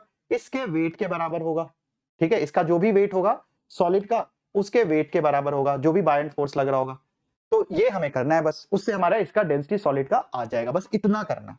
अब बायंट फोर्स क्या होता है भाई, 2 लिक्विड अगर दिया हुआ है तो बायंट फोर्स नहीं बदलता है, बायंट फोर्स तो वही होता है। बायंट फोर्स क्या बोला था मैंने, बायंट फोर्स बोला था पहले, हमेशा बायंट फोर्स का फॉर्मूला क्या बोला था मैंने बोला था volume of the solid submerged into density of the liquid into G, ये बोला था। तो कर लेते हैं भाई, इसका जो इसमें जो वॉल्यूम सबमर्ज्ड है, उसमें जो वॉल्यूम सबमर्ज्ड है कुछ इतना होगा, इसकी लेंथ है L minus P into L, ये है लेंथ, तो इसका वॉल्यूम कितना हो जाएगा, cross sectional area into L minus PL, ये हो गया, ये वॉल्यूम हो गया इसका ऊपर वाले का, ठीक है, ये वाले पार्ट का, मल्टीप्लाइड बाय इसका जो डेंसिटी है रो इंटू जी, ये कर लेंगे, प्लस अब इसकी वजह से भी बायंट फोर्स लगेगा, तो इस बचे हुए का एरिया कितना है, उसका क्रॉस सेक्शनल एरिया तो सेम ही है, दोनों का क्रॉस सेक्शनल एरिया सेम है, अगर देखोगे तो ये क्रॉस सेक्शनल एरिया और ये क्रॉस सेक्शनल एरिया दोनों ही सेम है, तो वही लिख दिया मैंने। इसकी लेंथ कितनी है नीचे वाले की, P इंटू L, इसका डेंसिटी कितना है, N इंटू रो और इंटू जी, ये सम जो होगा किसके बराबर हो जाएगा, इस मास का, इस मास का वॉल्यूम कितना है, एरिया इंटू लेंथ, इसकी जो लेंथ है ये हो गया volume of this solid into इसका डेंसिटी कितना है, density of the solid is D into G. अब देखो क्या क्या कट जाएगा, ए जी ये काट देते हैं, ए जी ये कट गया, ठीक है। अब क्या क्या हो गया, यहां से मेरे पास आ गया, अब तो सिंपल है, एल माइनस पी एल भी कट जाएगा, ठीक है एल भी काट देते हैं, ठीक है। तो एल गया तो यहां हो जाएगा 1 माइनस पी, इसको हटाओ, ठीक है। तो यहां से एल कैंसिल हो गया, तो 1 माइनस पी इंटू ये वाला डेंसिटी, ठीक है, प्लस ये एल गया, यहां से सब जगह से एल भी गया, प्लस यहां से क्या आ जाएगा एन इंटू, ये एन नहीं कटा था, एन इंटू डेंसिटी ये आ गया, इज इक्वल टू डी आ गया, तो D is equal to this. अब इसको रीअरेंज करके देख लेते हैं जैसे लिखा हुआ है, तो एन पी और यहाँ पे दिया हुआ है एन रो, तो बेसिकली आ जाएगा 1 minus P into rho plus N into rho is equal to density. So 1 minus, अगर रो को कांस्टेंट ले लेंगे तो यहां से क्या आ जाएगा, ये आ जाएगा, माइनस भी बाहर ले लिया तो 1 minus N is equal to density. So ये आ गया 1 प्लस, ठीक है, अगर वहां प्लस करेंगे तो n माइनस 1 रहेगा, n minus 1 into P into rho, rho भी दिया हुआ है, अच्छा ठीक है, ये 1, ओ सॉरी, ठीक है, यहाँ पे ये 1 नहीं होगा ना, ये रो होगा, ठीक है, ठीक। तो अब आ गया आपके पास, तो इसको मैं ऐसे लिख सकता हूं, ये आ जाएगा रो 1 plus n minus 1 into P, ठीक है, ये आपका यहाँ पे p है और ये p इंटू रो आएगा, तो बेसिकली ये आ जाएगा this is equal to D, ठीक है। ये आप कर लेना बच्चों। तो तरीका जो है इसका बहुत सिंपल सा है कि जब भी आप इस तरीके से करते हो, एक बार इसको वापस से कर देता हूं मैं ताकि आपको एकदम नीट एंड क्लीन सॉल्यूशन मिल जाए, ठीक है। तो let me just write down this question, एक बार फिर से यहाँ पे मैं अच्छे से बना देता हूं, ठीक है। तो यहां से मान लो ये जो था ये दिया हुआ था P इंटू एल, तो ये हो गया L minus P into L, ठीक है, या फिर L 1 माइनस पी, ये आ गया आपका एक लेंथ।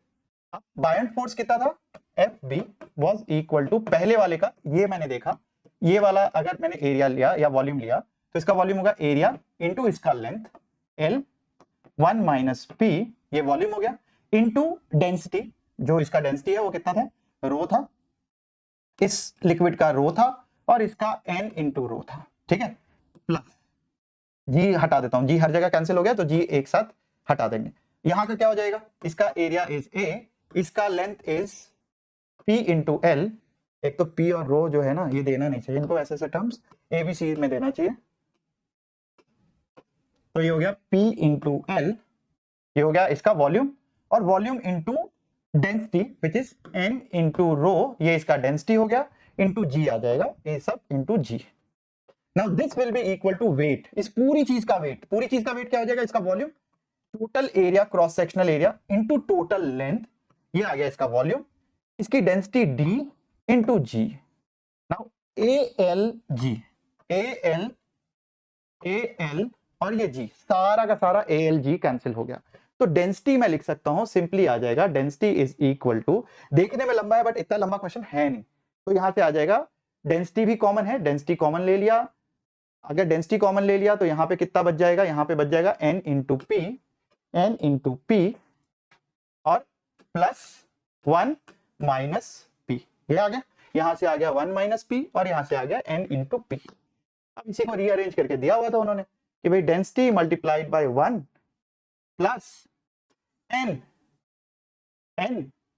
यहां से क्या आ जाएगा, -1 इंटू पी, ये आ गया आपका, ये दिया हुआ था, ठीक है, तो यही दिया हुआ था। तो density is equal to D is equal to rho 1 plus n minus 1 into P, तो अगर आप देखोगे तो ये आंसर दिया हुआ था 1 plus n minus 1 into P, और ये पूरी चीज डेंसिटी से मल्टीप्लाइड थी।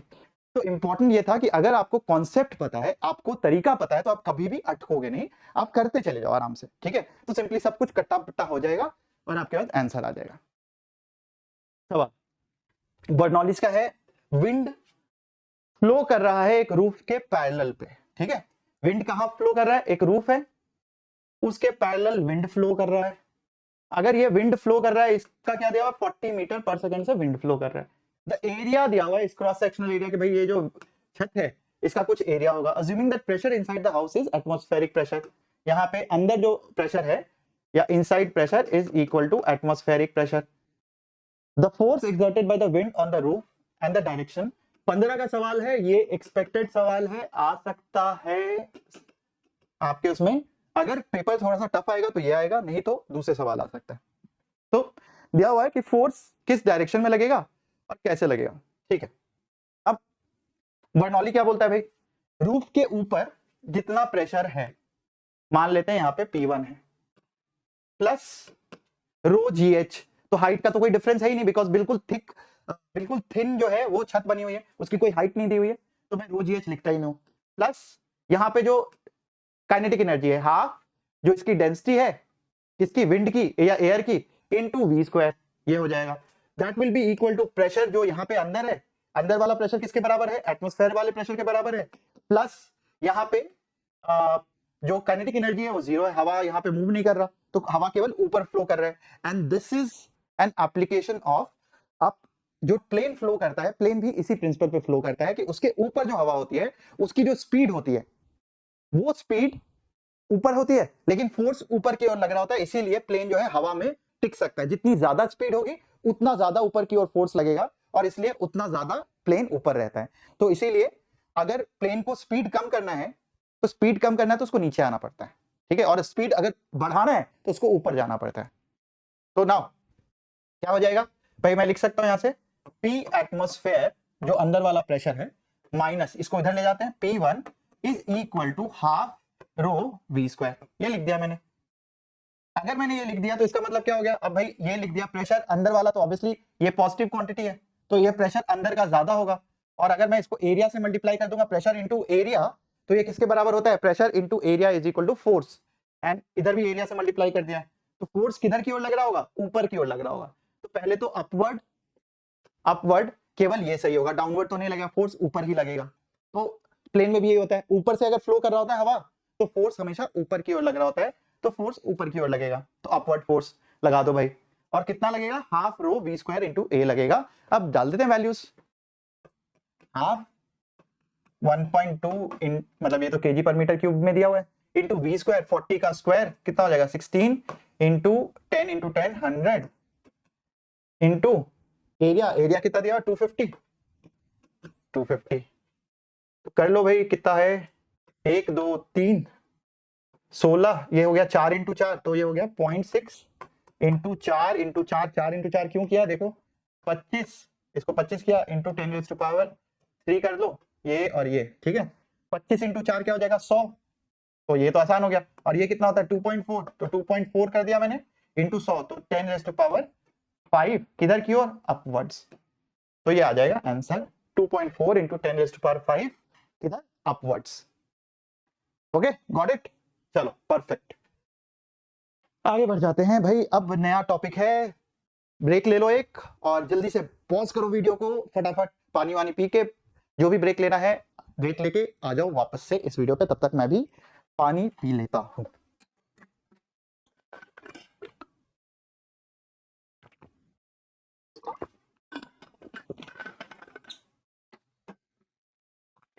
सरफेस टेंशन, यहां तक आते आते तो अगर टेंशन नहीं हुई है तो फिर आगे भी टेंशन नहीं होगी। सरफेस टेंशन और विस्कोसिटी की हम बात करेंगे यहाँ पे। सबसे पहले हम बात करते हैं विस्कोसिटी। विस्कोसिटी जैसे फ्रिक्शन की हम बात करते हैं वैसे ही विस्कोसिटी होता है।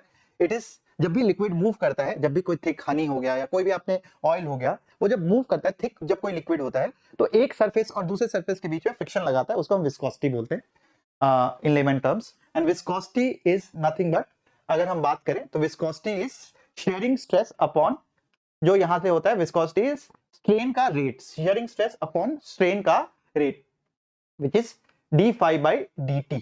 तो आपको स्ट्रेन पता है, स्ट्रेन मैंने क्या बताया था, स्ट्रेन बताया था जो शेयरिंग स्ट्रेन होता है वो होता है फाई, एंड देयरफॉर इसका जो d∅/dt होता है वो हो गया, अगर मैं इसको d∅/dt करूं, यहां से डिफरेंशिएट करूं d∅/dt, तो ये कितना हो जाएगा dx, अगर लेंथ कांस्टेंट है तो dx/dt which is nothing but velocity, and therefore it is equal to, अगर आप देखोगे इस पूरी चीज को हमने कर लिया F/A, और इसकी जगह मैं लिख लूंगा F/A इधर हो गया, और शेयरिंग स्ट्रेस इज V/L, तो FL/AV होता है विस्कोसिटी, ठीक है। और फोर्स क्या हो जाएगा, viscous force is equal to viscosity into area into velocity by length.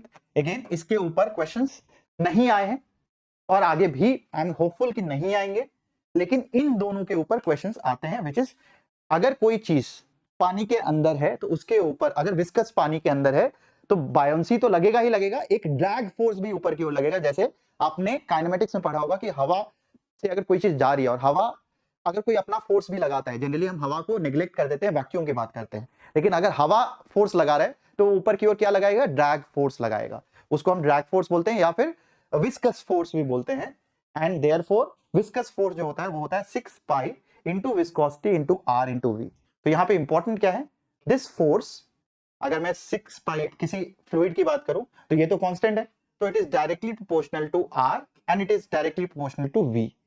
और पानी में जब नीचे कोई चीज डालते हो, विस्कस पानी है और बहुत लंबा टनल की तरह एक, अगर मान लो एक कंटेनर है, तो कुछ देर के बाद वो जो सॉलिड है वो कांस्टेंट वेलोसिटी एक्वायर कर लेता है, मतलब नेट फोर्स क्या हो जाता है, जीरो, एंड टर्मिनल वेलोसिटी जो होता है उसको हम टर्मिनल वेलोसिटी बोलते हैं, and that terminal velocity is equal to 2/n into 9। ये आप फॉर्मूला याद रखना, डेंसिटी ऑफ सॉलिड, जो भी डेंसिटी आपने पानी के अंदर डाला है, और मान लो ये कॉलम है तो यहाँ पे एक ड्रैग फोर्स होगा, यहाँ पे एक बायोंसी होगा और नीचे की ओर वेट होगा, when terminal velocity is acquired.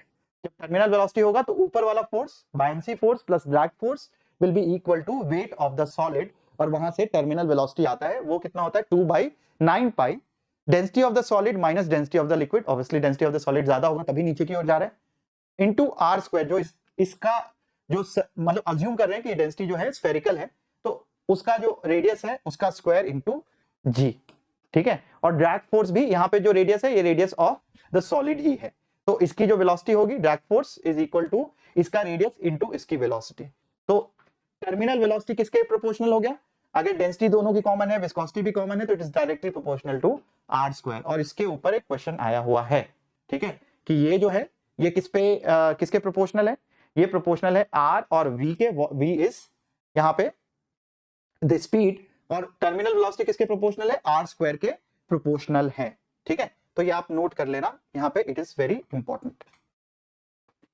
और डेंसिटी तो आपको पता ही है, मतलब basically this is equal to this. तो ये सारी चीजें एक बार नोट कर लो फटाफट, अपने नोट्स कॉपी में स्क्रीनशॉट ले लो फटाफट। सरफेस टेंशन, ठीक है, सरफेस टेंशन क्या होता है, सरफेस टेंशन तब होता है जब दो लिक्विड सेम मटेरियल का, मतलब जब कोहेसिव फोर्स लगता है, स्पेशली लिक्विड के बीच में आपस में अट्रैक्टिव फोर्सेस होता है because of the same molecule, specially water के अंदर प्रेजेंट होता है। तो आपको हाइड्रोजन बॉन्डिंग पता ही है, आपने पढ़ा होगा केमिस्ट्री में। तो सेम मॉलिक्यूल्स के बीच में जब फोर्सेस लगते हैं उसको कोहेसिव फोर्स बोलते हैं, और जब मॉलिक्यूल्स ऑफ डिफरेंट मटेरियल के बीच में फोर्स लगता है उसको हम एडहेसिव फोर्स बोलते हैं। सरफेस टेंशन कब लगता है, when because of cohesive forces, surface tension is because of the cohesive forces, same molecule, surface tension water के ऊपर लगता है, सरफेस के ऊपर, तो सेम मॉलिक्यूल की वजह से सरफेस टेंशन लगता है, and it is equal to force per unit length. तो सरफेस टेंशन जो होता है ये होता है फोर्स पर यूनिट लेंथ। इस पे सवाल आया हुआ है और इन दोनों पे भी सवाल आया हुआ है। Excess pressure inside N air bubble, excess pressure का मतलब होता है जितना अंदर इसका प्रेशर है और जितना इसके बाहर प्रेशर है, इन दोनों का डिफरेंस, तभी तो ये फुला रह सकता है। अगर बाहर का प्रेशर ज्यादा होगा तो ये कोलैप्स कर जाएगा, इसीलिए एक्सेस अंदर जितना ज्यादा प्रेशर है उसको क्या बोलेंगे, पी आई, अंदर का pressure should be greater than outside का प्रेशर, तभी ये इस शेप में रहेगा, and therefore excess pressure is P I minus P naught, and this is equal to 2 times surface tension upon जो इसका रेडियस है उसकी बात करता है। स्लोप बबल में क्या होता है, दो सरफेस बन जाता है, एंड देयरफॉर दो सरफेस की वजह से ये 2 टाइम्स हो जाता है। क्यों, हम लिखेंगे P I minus P dash, जो यहाँ पे प्रेशर है ये तो 2t बाई आर हो जाएगा, और पी डैश जो यहाँ वाला प्रेशर है minus P naught is equal to again 2t by R होगा, अज्यूमिंग वेरी नेग्लिजिबल थिकनेस। दोनों को ऐड कर दोगे तो ये और ये कैंसिल हो जाएगा, एंड देयरफॉर इसके अंदर का pressure, excess pressure is equal to 4t by R. तो यहाँ पे सोप बबल के केस में 4t होता है, और यहाँ पे लिक्विड बबल या एयर बबल, लिक्विड तो नहीं, एयर बबल के अंदर क्या होगा 2t by R, 2 times tension, surface tension upon R. तो ये आपको याद रखना है। और दूसरी चीज जो इंपॉर्टेंट है, इसके ऊपर भी सवाल आया हुआ है, surface energy is equal to surface tension into area और अगर बोलता है वर्क डन करना है तो ऑब्वियसली चेंज इन एनर्जी होगा। तो surface tension into change into area is the work done. Whenever हम सरफेस एनर्जी की बात करते हैं तो सरफेस एनर्जी का जो चेंज होगा वो वर्क डन होगा, and work done will be equal to surface tension into change in area. तो आप ये नोट कर लो सारी चीजें, ठीक है। अगेन स्क्रीनशॉट ले लो फटाफट। अब हम आते हैं सबसे पहले सवाल पे कि भाई एक बॉल को हाईली विस्कस लिक्विड में डाला तो ग्राफ क्या होगा। ये तो देख के ही बता सकते हो भाई कि भाई अगर हाईली विस्कस लिक्विड में है तो टर्मिनल वेलोसिटी आ जाएगा। टर्मिनल वेलोसिटी का मतलब होता है कांस्टेंट वेलोसिटी। देखते ही आपको पता होना चाहिए भाई कांस्टेंट वेलोसिटी तो एक नहीं आ रहा है, एंड देयरफॉर ये वाला जो भी ग्राफ है ये ग्राफ होना चाहिए। तो इनिशियली बहुत तेजी से इनिशियल वेलोसिटी क्या होती है, आपने ड्रॉप किया बॉल को तो इनिशियल वेलोसिटी 0 थी, एकदम से वेलोसिटी बढ़ेगी तो एकदम से वेलोसिटी बढ़ेगी इसकी, और वेलोसिटी बढ़ने के बाद क्योंकि ड्रैग फोर्स लग रहा है तो धीरे धीरे धीरे उसकी वेलोसिटी को कम करेगा। पहले वेट की वजह से वेलोसिटी बढ़ेगी, बट जैसे जैसे स्पीड बढ़ेगा, आपने देखा था ड्रैग फोर्स क्या था, drag force was proportional to speed. तो जैसे स्पीड बढ़ेगा वैसे ड्रैग फोर्स भी ऊपर की ओर ज्यादा लगने लगेगा, because it is directly proportional to the velocity, and therefore because drag force बढ़ता है तो फोर्स भी बढ़ जाएगा, एंड देयरफॉर धीरे धीरे धीरे धीरे इक्विलिब्रियम में आ जाएगा, and it will attain a terminal velocity. मतलब वेलोसिटी कांस्टेंट हो जाएगा, जीरो नहीं होगा, ठीक है। कांस्टेंट स्पीड से नीचे जाने लग जाएगा। ऊपर वाला force which is drag force and buoyancy force वो नीचे वाले फोर्स को बैलेंस करेगा जो उसका वेट होगा। तो इसलिए ये हो जाएगा वेरी सिंपल सा क्वेश्चन, और answer will be B. B था ना, नहीं देख लो क्या दिया हुआ है, velocity of a small ball of mass m and density d when dropped in a container fluid with glycerine becomes constant after some time. If the density of the glycerine is d by 2 then the viscous force acting on the ball will be। तो भाई क्या दिया हुआ है, constant हो जाता है after some time. इसका मतलब ऊपर वाला जो फोर्स है बायंसी का फोर्स, अभी यही बताया मैंने आपको, इसके ऊपर जो बायंसी का फोर्स है, जो ड्रैग फोर्स है, और जो नीचे वाला फोर्स है विच इज वेट का फोर्स, ये सब बराबर हो जाएगा। तो बायंसी क्या होता है, बायंसी होता है volume of the solid into density of the liquid into G. Drag force क्या होता है आपको अभी पता है, तो आपसे क्या पूछा है, विस्कस फोर्स आपको निकालना ही है। Viscous force is the drag force is equal to mg। ये कितना हो गया, mg is equal to volume of the solid into density of the solid into G. तो ड्रैग फोर्स आ जाएगा, और ये फॉर्मूला आप नोट भी कर सकते हो directly, volume of the solid common हो गया, density of the solid minus density of the liquid into G, ये आ जाएगा। And therefore volume of the solid, ये क्या दिया हुआ है, वॉल्यूम ऑफ द सॉलिड दिया हुआ है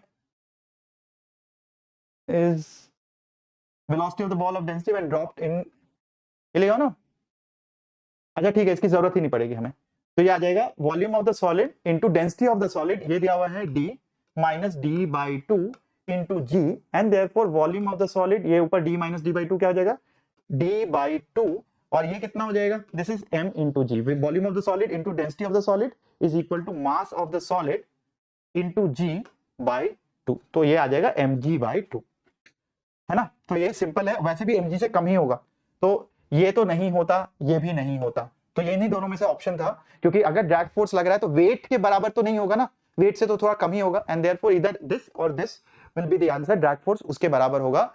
ड्रैग फोर्स कब हो जाएगा जीरो, जब बायोंसी और mg दोनों बराबर हो जाते। तो अगर दोनों की डेंसिटी सेम हो जाती तो ड्रैग फोर्स जीरो हो जाता, ठीक है। तो अगर मान लो सॉलिड और लिक्विड की डेंसिटी सेम होगी तो ड्रैग फोर्स जीरो होगा, तो आपको दिमाग में ये रखना है, ठीक है। If soap bubble expand the pressure inside the bubble, देखो बहुत सिंपल क्वेश्चन आते हैं, तो जितना टफ टॉपिक उतना सिंपल क्वेश्चन। अगर सोप बबल एक्सपैंड करेगा तो क्या फॉर्मूला था, एक्सेस प्रेशर इनसाइड, तो भाई pressure inside is equal to pressure outside plus soap bubble है 4T/R, किसके इनवर्सली प्रोपोर्शनल है। ये चीज अगर बढ़ेगी तो क्या होगा, ये पूरी चीज कम होगी, मतलब ये भी चीज कम होगी। तो जैसे सोप बबल एक्सपैंड करेगा, रेडियस बढ़ेगा, अंदर का प्रेशर कम होगा, एंड इट विल डिक्रीज, अंदर का प्रेशर विल डिक्रीज और एक्सेस प्रेशर विल डिक्रीज, ठीक है। नाउ क्या दिया, value of surface tension of the liquid, the work done. अब देखो ये मैंने अभी बताया था वर्क डन, अब ये इंपॉर्टेंट है बच्चों यहाँ पे, कि भाई यहाँ पे क्या हो रहा है कि एक रेक्टेंगुलर फिल्म है, अब रेक्टेंगुलर फिल्म का एरिया इंक्रीज कर रहा है इस तरीके से, और हमेशा अगर रेक्टेंगल वाली कोई चीज दी हुई है तो इसमें फोर्स जो है दोनों तरफ लगता है एंड देयरफॉर अब हम यहाँ पे इसका मतलब जनरली अगर चेंज इन एरिया की बात करें तो area is L square and DA जो हो जाएगा उसका डिफरेंशिएशन से 2l इंटू समथिंग होगा। तो हम जब भी इस टाइप का क्वेश्चन होता है कि लेंथ एरिया इंक्रीज कर रहा है दोनों तरफ, तो हम क्या बोलेंगे, वर्क डन, अभी मैंने बताया था आपको, is equal to surface tension into change in area and therefore it will be equal to surface tension into 2 times length into breadth, जो भी इसका होगा 2 टाइम्स लेंथ इनटू ब्रेथ, ये आ जाएगा। And this is very very important, तो आप ये नोट कर लो बच्चों, ये एक इंपॉर्टेंट है, इसका derivation again we can do that but कोई काम का नहीं है। जब भी हम बात करते हैं रेक्टेंगुलर स्लैब को बढ़ने की, तो जब भी रेक्टेंगुलर स्लैब बढ़ेगा तो उसका जो वर्क डन होगा it will be equal to 2 times the area. बस आप ये देख लो, इसके डिफरेंशिएशन से आ जाता है but will not go into that.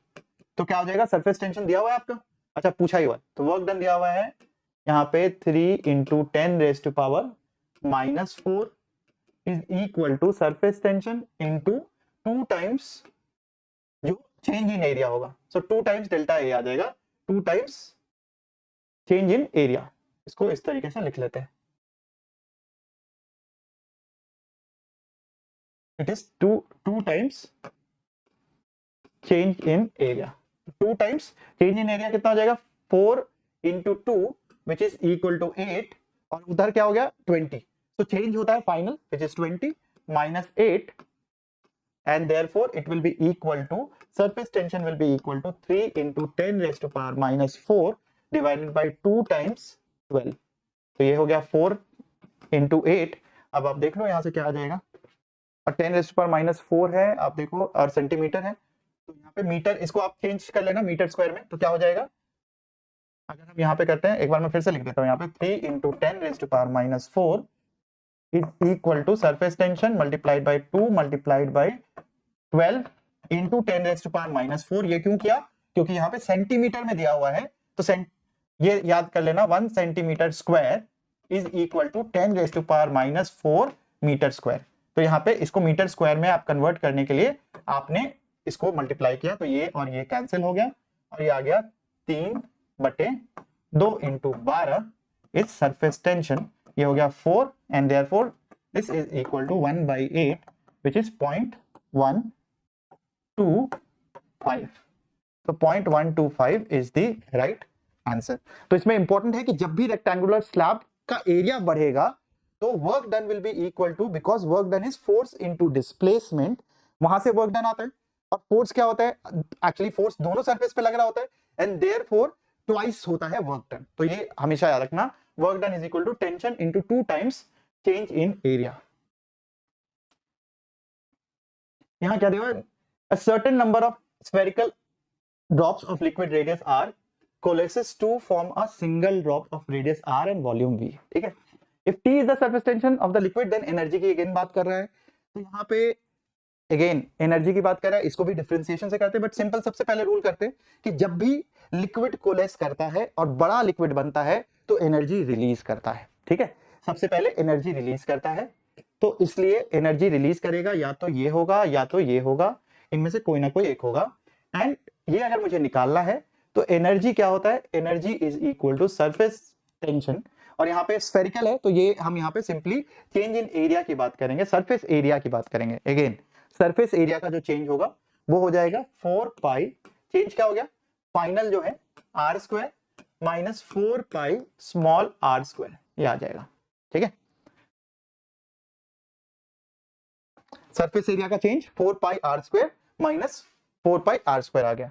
Now this is equal to tension, surface tension multiplied by, यहां पे मैं इसको आर से डिवाइड कर देता हूं, क्यों करता हूं, क्योंकि वॉल्यूम जो है उसके टर्म्स में लिखना है, मैं अभी बताता हूं क्यों किया। आर से डिवाइड करेंगे तो आर से मल्टीप्लाई भी कर देंगे, यहां भी स्मॉल आर से डिवाइड करेंगे, स्मॉल आर से मल्टीप्लाई करेंगे, तो कितना हो जाएगा 4 पाई कैपिटल आर क्यूब, देखो ये आ गया कुछ वॉल्यूम जैसी चीज, upon R minus 4 pi R cube by R, ये आ गया, ये सरफेस एरिया हो गया। ठीक है, अब हम यहां पे दिया हुआ है कि certain number of spherical drops which is मान लो n है, मल्टीप्लाइड बाय उसका जो वॉल्यूम है 4/3 पाई आर क्यूब, ये जब आपस में मिलते हैं और एक बड़ा वॉल्यूम बनता है तो उसका वॉल्यूम कितना हो जाएगा उसका हो गया 4/3 पाई कैपिटल R क्यूब।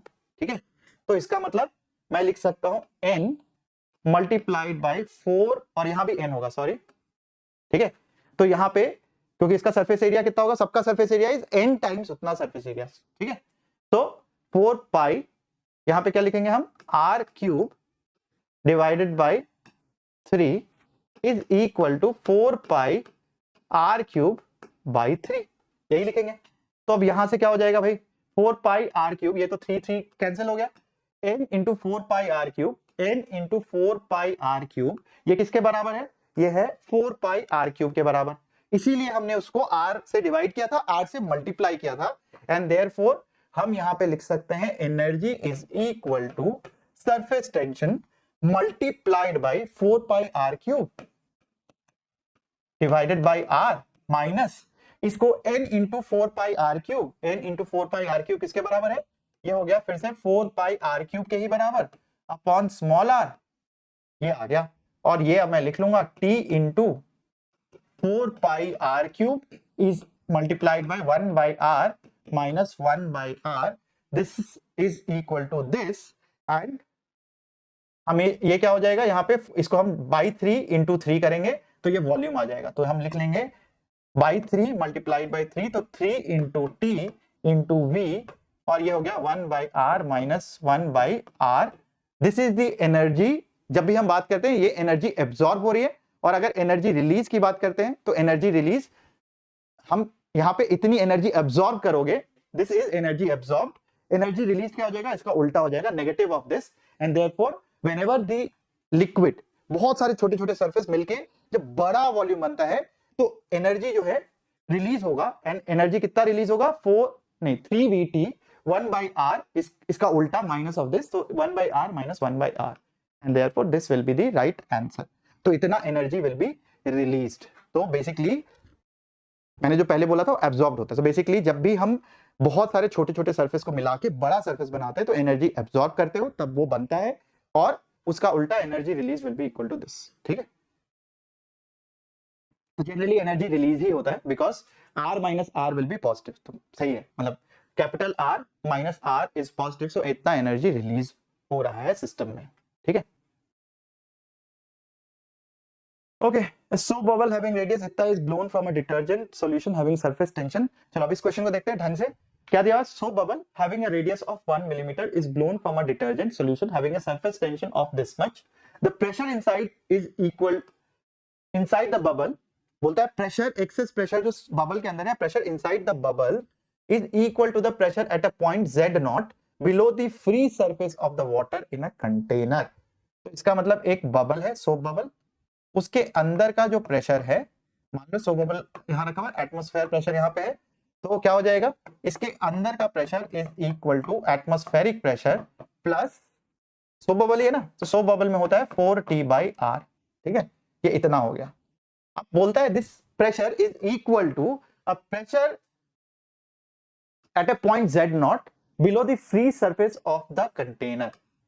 यहां पे एटमॉस्फेरिक प्रेशर है, तो यहां पे कुछ Z डिस्टेंस पे, Z0 डिस्टेंस पे जो प्रेशर होगा उसके बराबर होगा। वो कितना होगा, वो आपने पढ़ा हुआ है, वो होता है प्रेशर जो Z0 पे होगा वो किसके बराबर है, वो है एटमॉस्फेरिक प्रेशर प्लस ρgh, इसके बराबर होगा, या ρgh कितना दिया हुआ है, Z0 के बराबर दिया हुआ है। तो यहां से देखो कितना हो जाएगा, this is equal to this, तो 4T/R इसके बराबर हो जाएगा। तो सिंपली हम यहां पे लिख देंगे 4T/R is equal to density into G into Z0, इसके बराबर हो जाएगा। क्या पूछा है आपसे, द प्रेशर, अच्छा Z0 निकालना है तो Z0 निकाल लेते हैं। तो Z0 is equal to 4T/ρg into R। 4T कितना टेंशन दिया हुआ है, 4 into 2.5 which is 10 into 10 raise to power minus 2। Density कितना दिया हुआ है, density of water is 10 raise to power 3 into 10 into radius दिया हुआ है, रेडियस कहीं दिया हुआ है 1 millimetre which is 10 raise to power minus 3। तो ये और ये कैंसिल हो गया। ठीक है, इसको कैंसिल कर देते हैं। अब क्या हो जाएगा, ये 10 से ये 10 कैंसिल हो गया, and therefore Z0 is equal to 10 raise to power minus 2 metre which is equal to कितना हो जाएगा, 1/100 metre which is equal to 1 centimetre. ये आ जाएगा 1 सेंटीमीटर। देख लेना एक बार, कैलकुलेशन चेक कर लेना कहीं 10 का कोई अगर मैंने कोई मिस्टेक कर दिया तो, ठीक है। तो आप कैलकुलेशन इज समथिंग दैट आपका जिम्मेदारी है, तरीका जो है वो मेरी जिम्मेदारी है, ठीक है। तो जब भी हम बात कर रहे हैं, यहाँ पे क्या दिया हुआ है, एक सोप बबल है, उसके अंदर का प्रेशर उतना है जितना कि किसी लिक्विड के कंटेनर में Z0 हाइट पे जब जाओगे वहां पे जो प्रेशर होगा उसके बराबर होगा। तो आप वहां से कर सकते हो सॉल्व। क्या दिया हुआ है भाई यहाँ पे, small sphere of radius r fall from red viscous liquid as a heat is produced due to viscous force. The rate of production of heat when the sphere attains a terminal velocity. Rate of heat produced, ठीक है, वो कितना होगा जब terminal velocity achieve कर लेगा। तो भाई ये चीज इंपॉर्टेंट है, आप ये नोट कर लो। ये पूछ रहा है dq by dt, ठीक है। ये किसके बराबर है, वर्क डन के बराबर है। और वर्क डन सॉरी ये हो गया आपका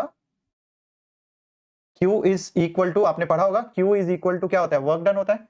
तो ये आ गया आपके पास rate of change of work done which is nothing but power. और पावर क्या होता है, F इंटू V, पावर आपको पता है, और ये टर्मिनल वेलोसिटी के बराबर है। तो अब आप देखो ड्रैग फोर्स क्या था, ड्रैग फोर्स था डायरेक्टली प्रोपोर्शनल था R और VT के, है ना, यही था। और VT क्या था, तो यहां से मैं कर सकता हूं यहाँ पे। तो अगर पावर की बात करें तो पावर किसके डायरेक्टली प्रोपोर्शनल हो गया, ये हो गया F was R into VT का होल स्क्वायर, इसके प्रोपोर्शनल हो गया। VT किसके प्रोपोर्शनल था, VT जो था ये था, आपको याद होगा 2/9 into viscosity density of solid minus density of liquid into R square G, ये लिखा हुआ था हमने। तो ये इसके प्रोपोर्शनल था, तो VT R स्क्वायर के प्रोपोर्शनल था। तो हम बोल देंगे VT का जो स्क्वायर है ये किसके प्रोपोर्शनल हो गया, R4 के प्रोपोर्शनल है, क्योंकि ये सब चीजें जो है ये और ये वाली चीज कांस्टेंट है, तो R4 के बराबर हो गया। तो ये हो गया power is directly proportional to R into R raise to power 4 which is nothing but R की पावर, ये कितनी हो जाएगी, R की पावर 5 के बराबर हो जाएगी। तो ये अगेन कब आया, 18 में आया, आने के चांसेस हैं। तो आप ये फॉर्मूला नोट कर लेना कि dq by dt जो होता है, या रेट ऑफ, क्या दिया हुआ है question, rate of production of heat is equal to F into VT। तो rate of production of heat, ये फॉर्मूला अपने नोट्स कॉपी में डाल लो, is equal to drag force into terminal velocity. अब आते हैं बच्चों लास्ट टॉपिक पे which is capillary action in a tube. तो जब भी हम ट्यूब की बात करते हैं, एक पतले से ट्यूब को जब भी आप पानी में डालते हो तो पानी उसके ऊपर या तो राइज करता है या सम लिक्विड उसमें नीचे चला जाता है। तो this is the action when a very small tube, एक tube of small radius is put into any liquid, को हम कैपिलरी बोलते हैं। और उसके बहुत सारे एक्शन होते हैं। तो कैपिलरी में दो चीजें इंपॉर्टेंट है और दोनों पे सवाल आए हुए हैं। सबसे पहला है एंगल ऑफ कॉन्टैक्ट, कि आपने देखा होगा अगर पानी को किसी भी सरफेस पे डालते हो तो पानी क्या होता है, फैल जाता है पानी उसके ऊपर, और पानी उस सरफेस को वेट करता है। तो जब भी वेट का मतलब गीला कर देता है उस चीज को, तो जब भी कोई चीज किसी को वेट करता है या गीला करता है, उसमें एंगल जो पानी बनाएगा या सरफेस के साथ, वो हमेशा angle will be acute angle. तो liquid will spread on the surface and liquid will wet the surface, जब भी लिक्विड सरफेस के साथ एक एक्यूट एंगल बनाता है। वहीं मरकरी, कभी एक्सपेरिमेंट मत कर लेना घर में, बहुत मार पड़ेगी आपको मम्मी से, कि मरकरी जो थर्मोमीटर होता है उसको तोड़ दिया, बिकॉज मरकरी इज डेंजरस, और गिरा दिया, तो उसके बहुत सारे छोटे छोटे टुकड़े बन जाएंगे which is spherical in nature.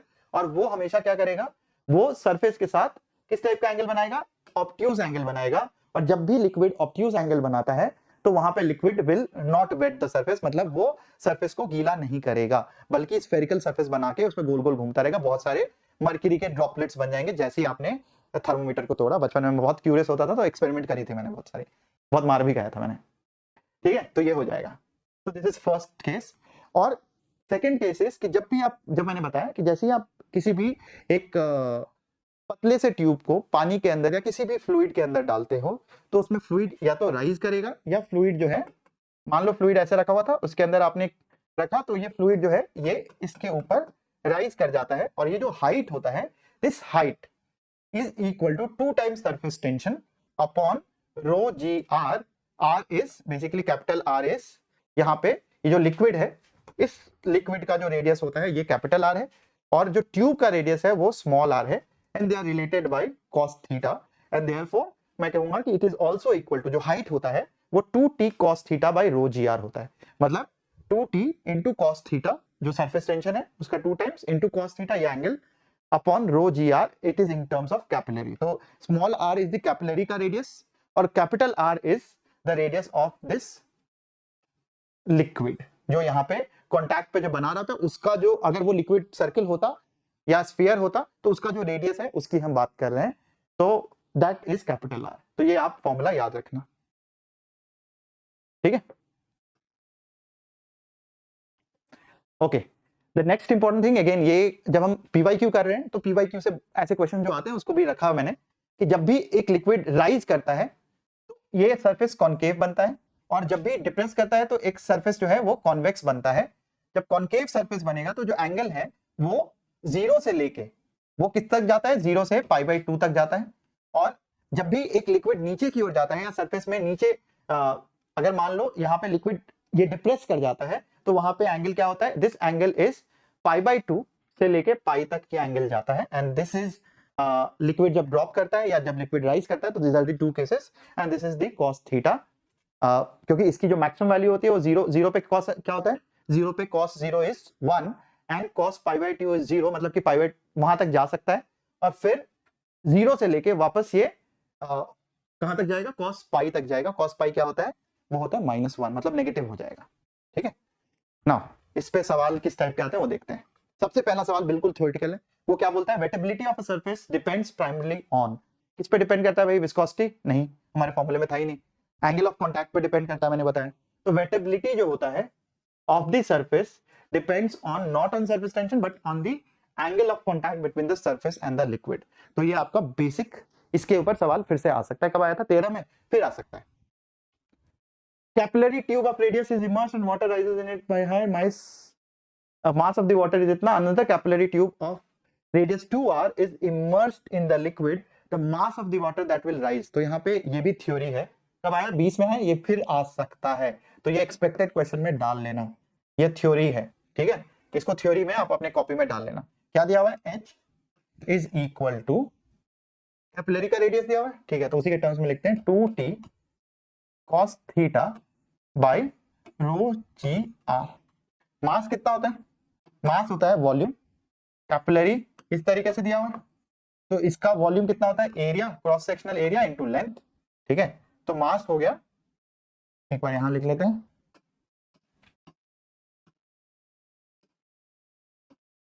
Mass is equal to area into length into density, ये हो गया मास, वॉल्यूम इनटू डेंसिटी, ठीक है, ये हो गया।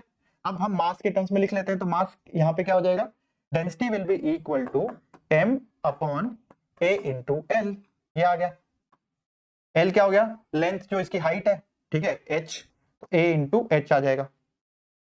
ये आ गया आपका, जो भी हाइट इसका राइज होता है वही हो गया ना, मास ऑफ द लिक्विड राइज। तो ये आ गया आपके पास इस टर्म्स में। तो हम लिख लेते हैं यहाँ पे भाई मास के टर्म्स में, तो कितना हो जाएगा, rho g h is equal to 2t cos theta by r। और ये एरिया कितना होता है, πr² होता है, ठीक है। तो एरिया भी हम लिख लेते हैं वहां पे πr²। तो डेंसिटी की जगह मैं लिख लूंगा mass upon area which is equal to, यहाँ पे क्या था, sorry, 2t cos theta by rho g, तो उधर चला गया, h भी उधर चला गया, तो यहाँ पे था r, ओके, ठीक है। तो यहाँ था r, तो ये हो गया m, डेंसिटी की जगह लिखेंगे πr² इंटू h, यहाँ था रो की जगह gh, ठीक है, is equal to 2t cos theta by r, h cancel और ये मेरा यहाँ से r gets cancel, m is equal to 2t cos theta by, यहाँ पे पाई चला गया ऊपर और यहाँ पे कितना हो जाएगा, ये r भी ऊपर चला गया, पाई r सब कुछ ऊपर चला गया, ठीक है, अपॉन g इधर आ गया। तो ये सब कुछ कांस्टेंट है, देखो 2t कांस्टेंट है, cos थीटा कांस्टेंट है, पाई कांस्टेंट है, g कांस्टेंट है, तो m is directly proportional to r। और ये थ्योरी में लिखना है कि जब भी हाइट राइज करता है तो mass is directly proportional to r। Mass किसके प्रोपोर्शनल है, r के प्रोपोर्शनल है।